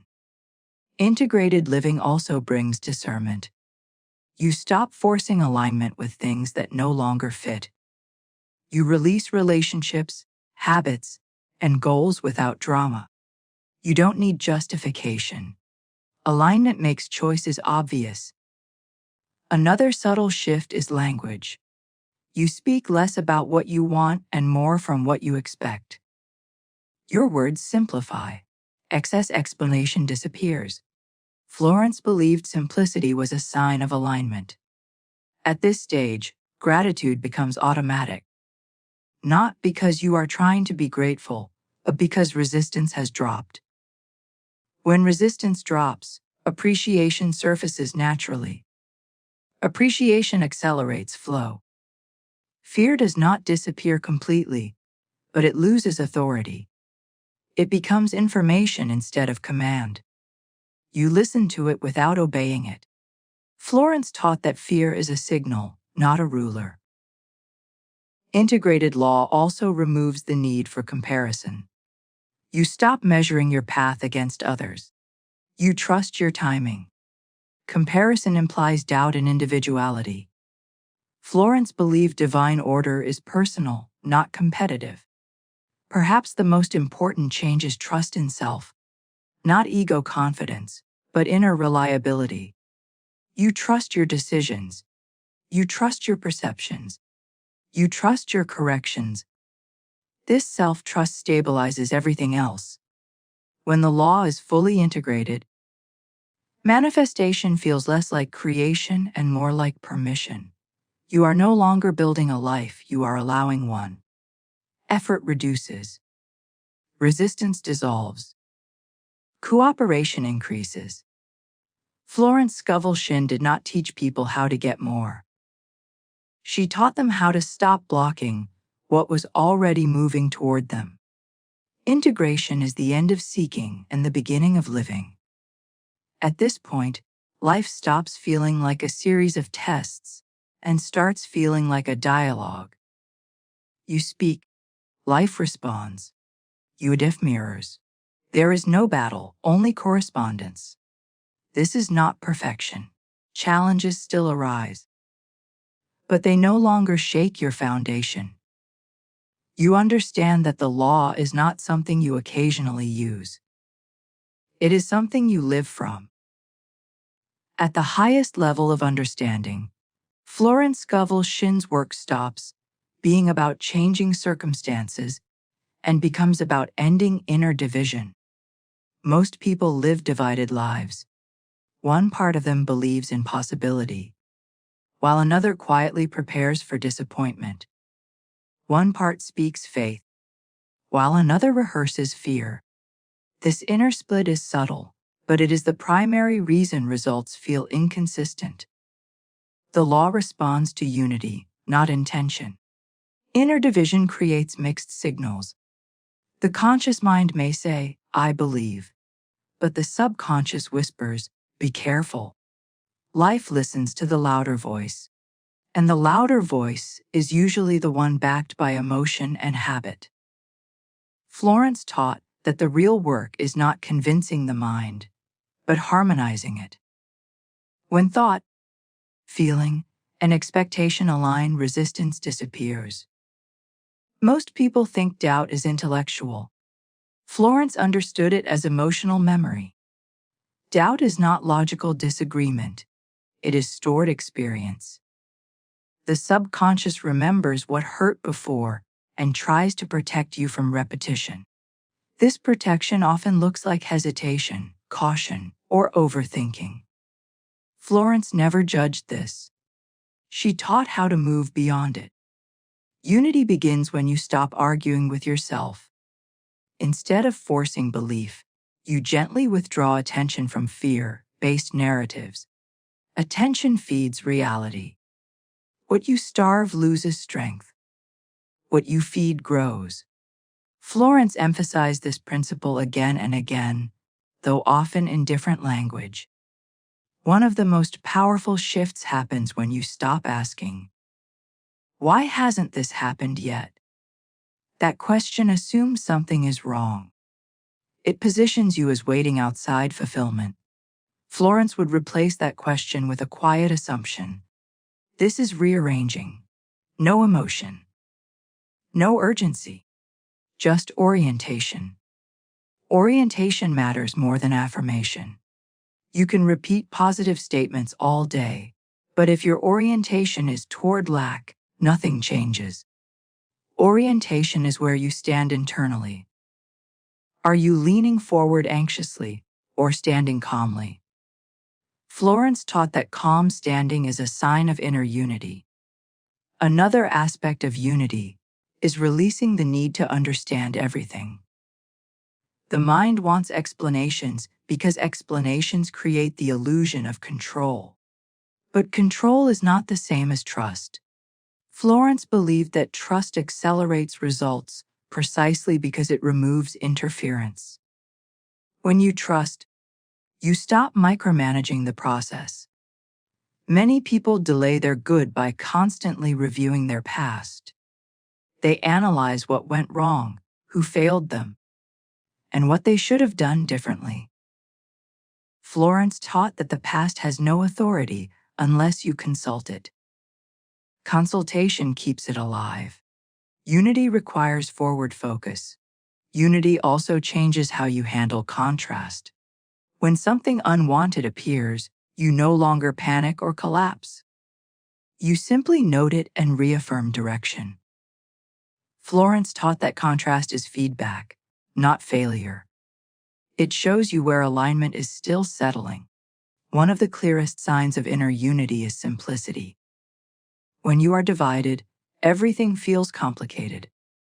Decisions take time. Emotions swing. When you are unified, choices feel obvious. You act without internal debate. This is not impulsiveness, it is coherence. Florence Scovel Shinn believed that divine intelligence communicates through simplicity. The more complicated something feels, the more likely the ego is involved. The ego thrives on complexity because complexity keeps it relevant. Unity makes the ego unnecessary. Another important shift is how you relate to desire. Desire no longer feels like longing. It feels like direction. You are not trying to get something to complete you. You are moving toward what matches you. This removes emotional charge and creates steadiness. Unity also affects patience. You stop measuring progress emotionally. You trust sequence. Florence taught that impatience is a form of fear. It assumes that something can be missed or lost. When you understand law, you know nothing meant for you can bypass you. Fear loses power when unity is present. It may still arise, but it does not dominate. You observe it instead of obeying it. Florence believed that fear was a messenger, not a master. Unity allows you to receive the message without surrendering authority. Another sign of unity is reduced need for validation. When you are aligned internally, you do not need others to confirm your direction. You stop explaining yourself. You stop seeking agreement. Florence taught that external validation becomes unnecessary when inner agreement is complete. Unity also brings consistency. Not perfection, but stability. You stop swinging between extremes. You stop overcorrecting. You stay oriented even when emotions fluctuate. This consistency is magnetic. Life responds to it with reliability. Florence Scovel Shinn often spoke about being unmoved by appearances. This does not mean ignoring reality. It means not letting temporary conditions redefine your assumption. Unity keeps your inner position steady even when the outer world is shifting. Another deep change is how you experience silence. Silence no longer feels empty. It feels full. You are no longer afraid of pauses. You trust what is happening beneath the surface. Florence believed that silence is where divine intelligence does its most precise work. When unity is present, effort reduces naturally. You are not trying to make things happen. You are cooperating with what is happening. This cooperation feels like flow. Flow is not constant, but it is ease of movement. Unity also transforms self-talk. The inner critic softens. Harsh judgment fades. You stop punishing yourself for not knowing sooner. Florence taught that understanding brings compassion, not blame. Blame fragments. Compassion unifies. Perhaps the most profound change is the end of seeking. You stop jumping from teaching to teaching, method to method, hoping to find the missing piece. Florence believed that the missing piece was never knowledge. It was trust. When inner division ends, manifestation becomes ordinary. Not boring, but natural. You stop being shocked when things work out. You expect alignment. Expectation is quiet confidence. At this stage, life no longer feels like a problem to solve. It feels like a process to participate in. You adjust without drama. You receive without guilt. You move without force. Florence Scovel Shinn's deepest teaching was not about money, health, or success. It was about inner agreement. When you agree with yourself, the universe agrees with you. At the final stage of understanding, what dissolves is not desire, effort, or even identity, but the sense of separation between you and life itself. Florence Scovel Shinn hinted at this level quietly. She did not dramatize it. She did not mystify it. She simply lived from it. At this point, the idea that you are trying to make something happen fades. because you no longer experience yourself as outside the process. Most people feel like life is something happening over there, while they stand over here reacting to it. This distance creates anxiety. It creates urgency. It creates the feeling that you must catch up, fix or control something. Florence taught that this distance is an illusion created by misunderstanding. When it dissolves, tension dissolves with it. You begin to notice that life is not moving against you or even toward you. It is moving through you. Circumstances are not obstacles or rewards. They are feedback. They show you what state you are inhabiting without judgment. When you understand this, resistance loses its purpose. At this level, you no longer fight negative experiences. You also no longer romanticize positive ones. Both are movements. Both pass. What remains constant is awareness. Florence believed that awareness, not effort, is the true seat of power. This is where surrender is finally understood correctly. Surrender is not giving up desire. It is giving up the illusion of separation. When you surrender, you stop bracing against life. You stop pushing or pulling. You allow movement to occur without labeling it as good or bad. This neutrality is not indifference. It is clarity. Most people fear surrender because they think it means losing control. In reality, control was never real. It was anxiety trying to manage uncertainty. Florence taught that certainty does not come from control. It comes from alignment with intelligence larger than the thinking mind. At this stage, intuition becomes effortless. You are no longer trying to hear guidance. You simply notice it. It arises as a knowing, not a command. There is no drama in it, no pressure. You move naturally like breathing. This is why Florence emphasized simplicity so strongly. Complexity belongs to the mind. Truth is simple.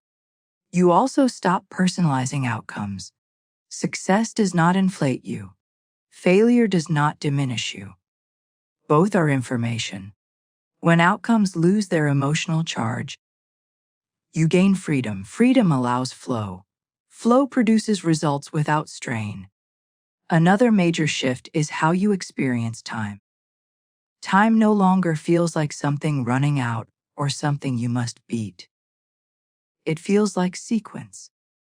One thing leads to another without panic.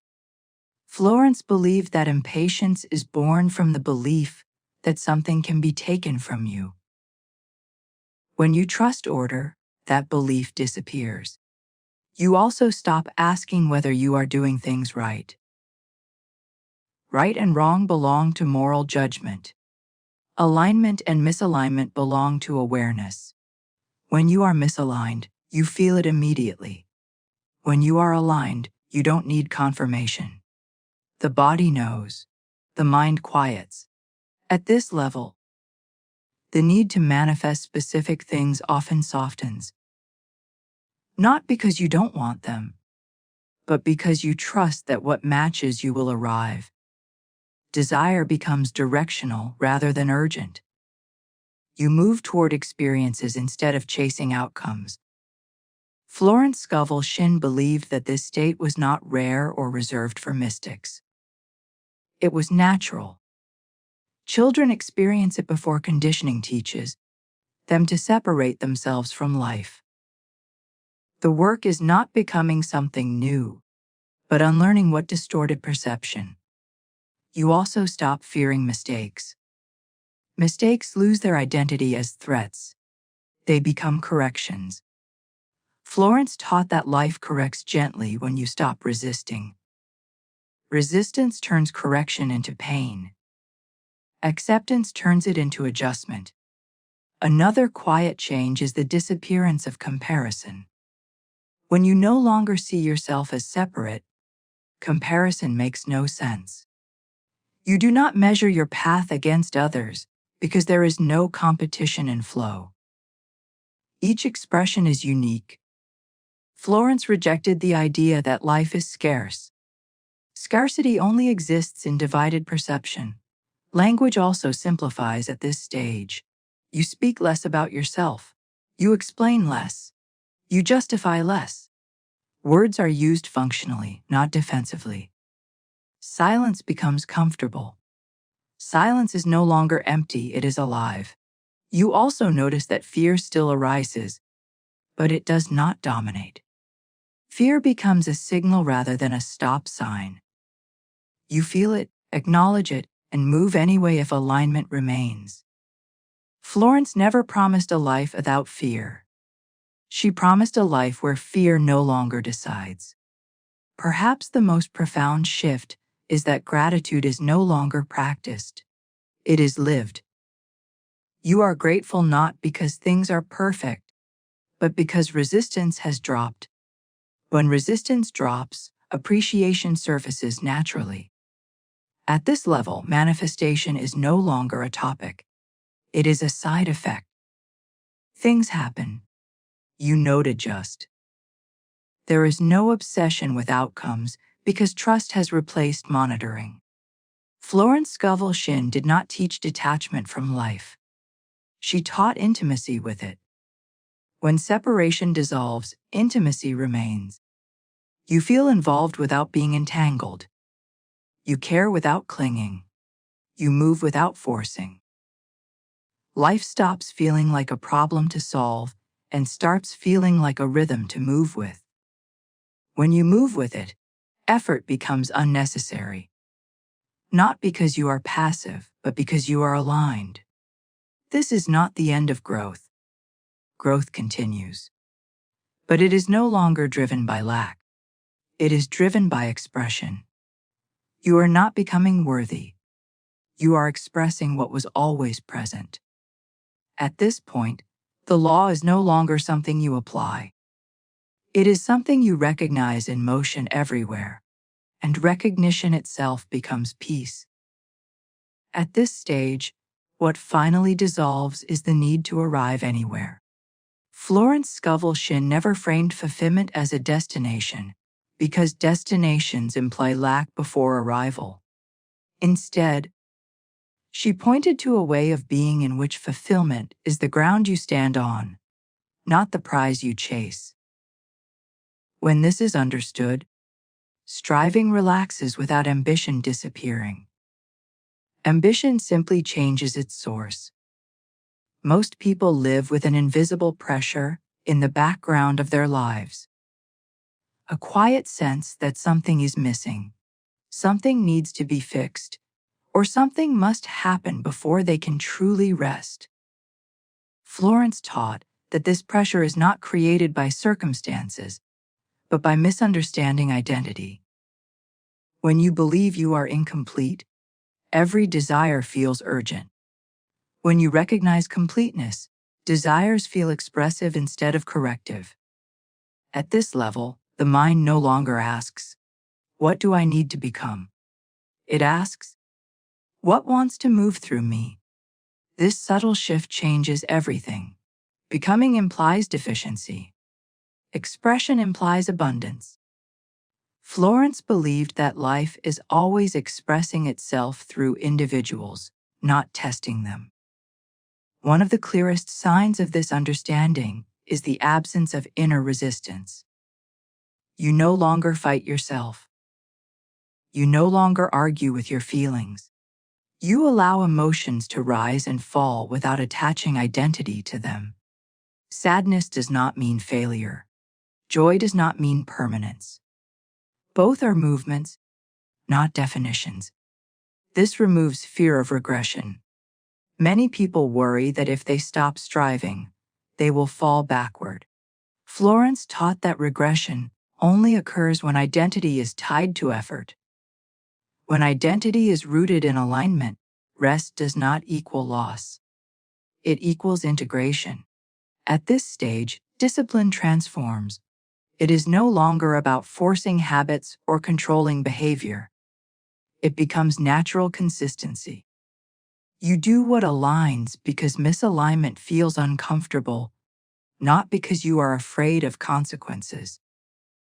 This is a mature form of discipline, free of punishment and reward. Another change is how you relate to uncertainty. Uncertainty no longer feels like danger. It feels like openness. Florence believed that certainty comes from trust in intelligence, not from predicting outcomes. When you trust intelligence, you don't need to know what's next to feel safe. You also stop romanticizing struggle. Struggle loses its identity as proof of growth. Growth becomes quiet, subtle, sometimes even invisible. Florence understood that the deepest changes often produce the least drama. Loud transformation is usually compensating for inner resistance. At this level, you stop measuring your life by milestones. You no longer think in terms of before and after. Life feels continuous. Adjustments happen without labeling them as breakthroughs or setbacks.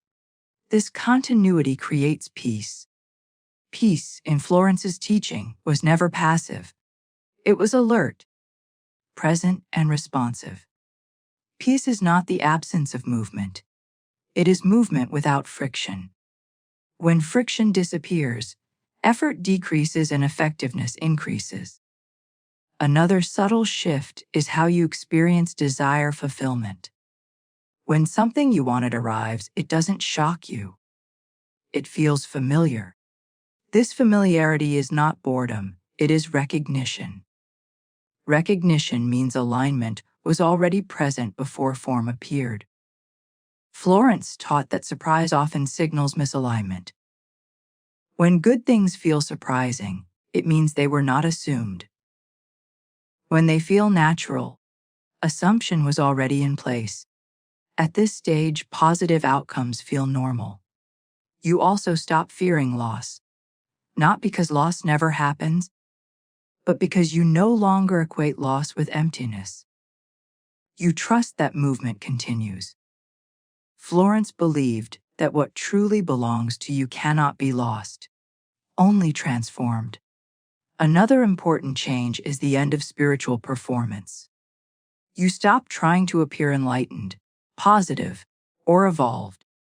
You allow yourself to be ordinary. Ordinary becomes sacred when resistance drops. Florence never separated the spiritual from the practical. She saw them as the same movement expressed differently.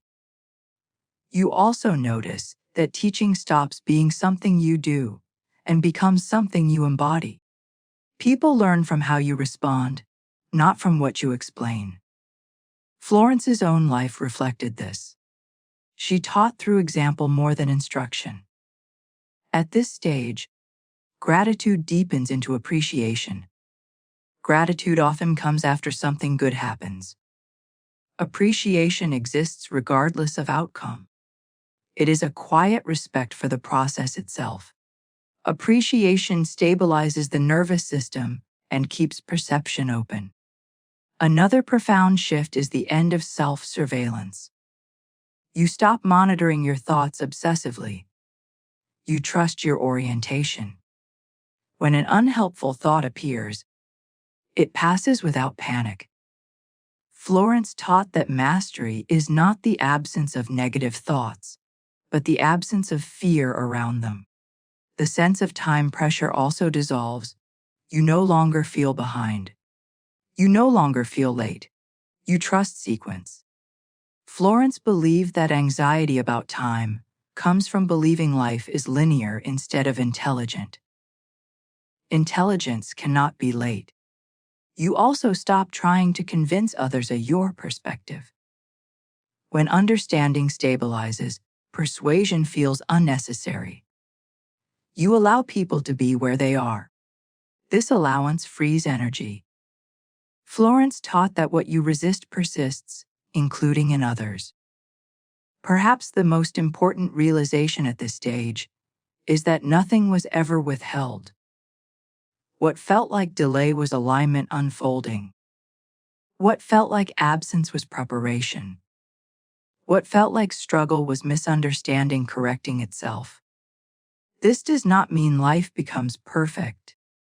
Challenges still appear, but they no longer threaten identity. They are navigated instead of endured. You respond rather than react. Response comes from presence. Reaction comes from fear. Florence Scovel's deepest contribution was showing that life is not something to conquer, manipulate, or escape.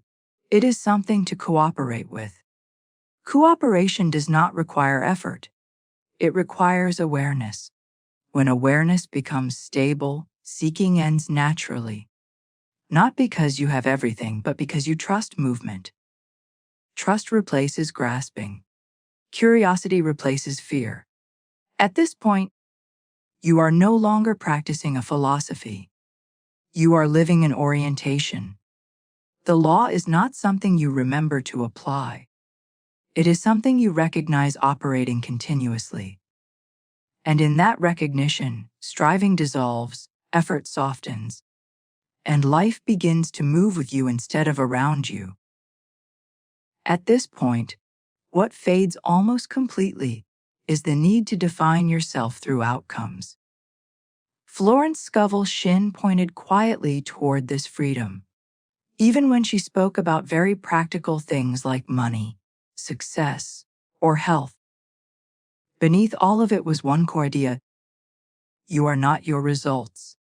And when you stop using results to measure your worth, results improve naturally. Most people unknowingly place their identity on a moving surface. If things are going well, they feel confident. If things slow down, they question themselves. This creates emotional instability because outer conditions are always changing. Florence taught that stability must come from something deeper than circumstances. When it does, circumstances lose their power to disturb you. At this level, self-worth is no longer negotiated. You don't need success to feel valid, and you don't need struggle to feel meaningful. You simply are. This sounds abstract, but it shows up very practically. You make cleaner decisions. You don't chase situations that feel off. You don't stay where you are not aligned just to feel secure. One of the most noticeable shifts is how you experience pauses. Earlier, pauses felt like danger. Silence felt like stagnation. Now, pauses feel intelligent. You trust that stillness is doing work you cannot see. Florence believed that divine order operates most precisely when the human mind steps aside. You also stop trying to manage how others perceive you. Approval seeking dissolves because it no longer serves a purpose. When you are not using others as mirrors for your worth, their opinions lose emotional weight.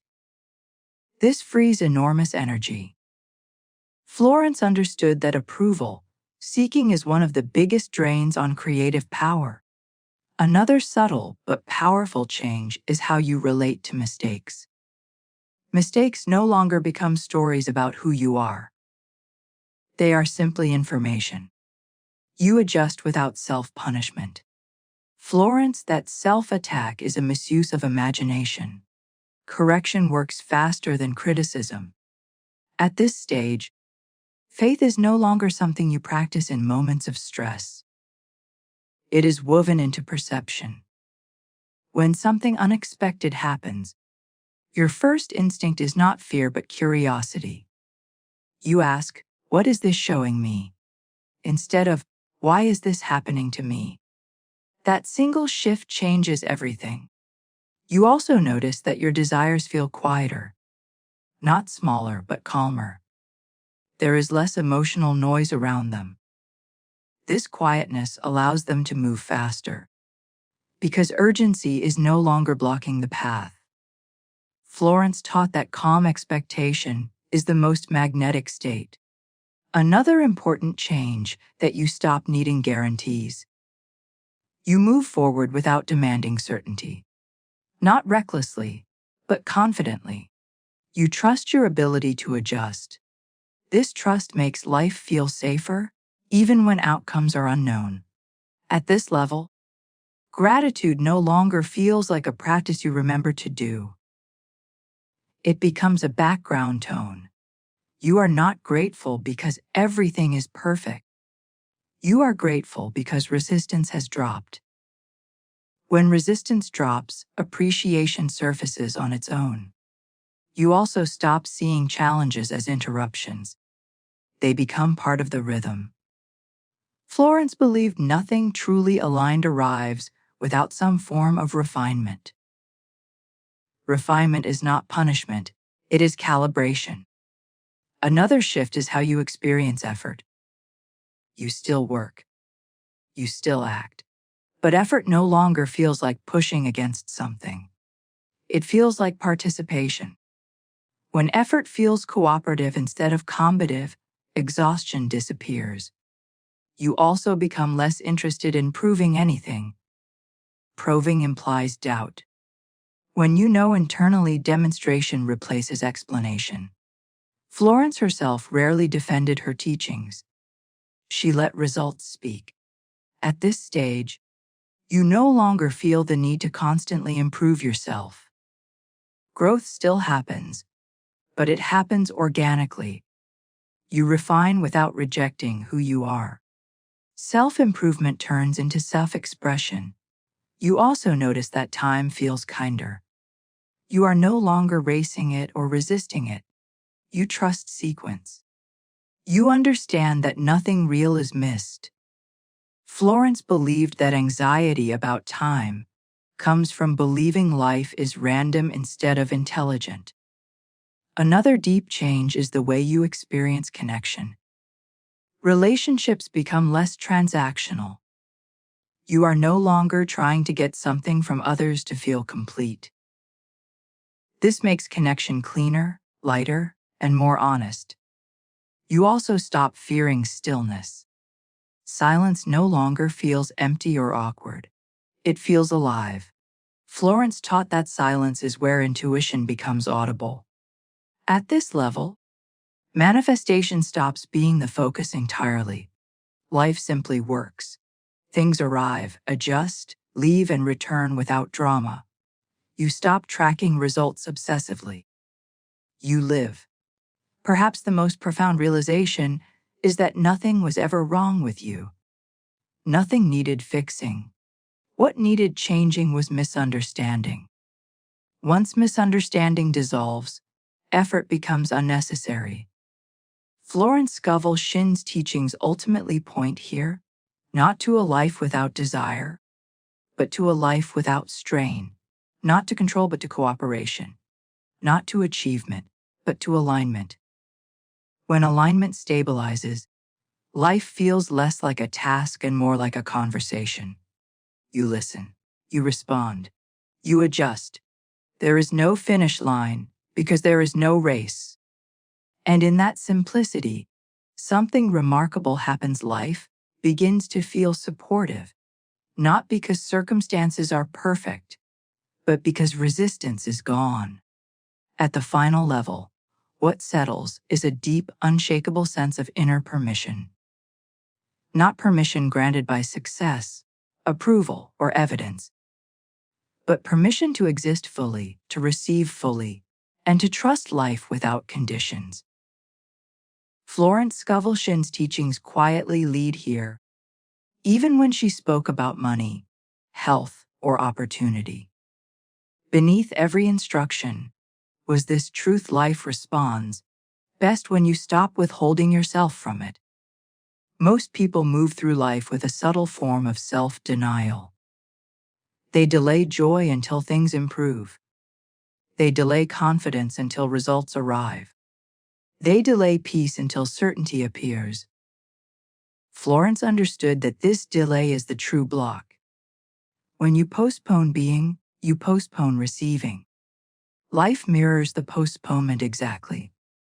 At this level, you no longer wait to feel ready. Readiness stops being a future event and becomes a decision. You trust that you will meet whatever comes with the intelligence you already possess. This trust removes fear at its root. Fear is not fear of failure. It is fear of not being able to cope. When you trust your capacity to respond, fear loses authority. One of the clearest signs of this stage is emotional spaciousness. Feelings still arise, but they move freely. They do not get trapped. You no longer build identity around emotional states. Sadness does not mean something is wrong. Joy does not mean something must be protected. Both are welcomed and allowed to pass. Florence Scovel Shinn believed that emotional honesty without attachment is a sign of spiritual maturity. Suppression creates pressure. Indulgence creates chaos. Allowance creates clarity. When emotions are allowed without judgment, they complete their cycle quickly. Another major shift is the end of bargaining with life. You stop saying, "If this happens, then I'll trust," or "Once I get that, I'll relax." Bargaining keeps trust conditional. Florence taught that trust must come first. Conditions follow. At this stage, effort feels different. You still act, but action comes from clarity rather than compulsion. You are no longer driven by the fear of falling behind. You move because movement feels natural. Rest because rest feels correct. There is no inner argument. You also notice that your relationship with desire becomes very clean. Desire no longer feels like a gap. It feels like an invitation. You are not chasing something to complete yourself. You are responding to something that wants expression through you. Florence emphasized that divine ideas move toward expression just as strongly as people move toward fulfillment. When you stop resisting, that movement becomes effortless. You don't have to push ideas into form. You simply stop blocking them. Another subtle but powerful change is how you experience authority. You stop looking outside yourself for direction. Advice may still be useful, but it is filtered through inner knowing. When something resonates, you act. When it doesn't, you don't force alignment. This discernment protects energy. At this level, comparison dissolves almost entirely. You no longer measure your progress against others. Their path does not threaten yours. Florence believed that comparison is a symptom of scarcity thinking. When you trust abundance, comparison loses meaning. You also stop fearing stillness. There is no rush to fill silence.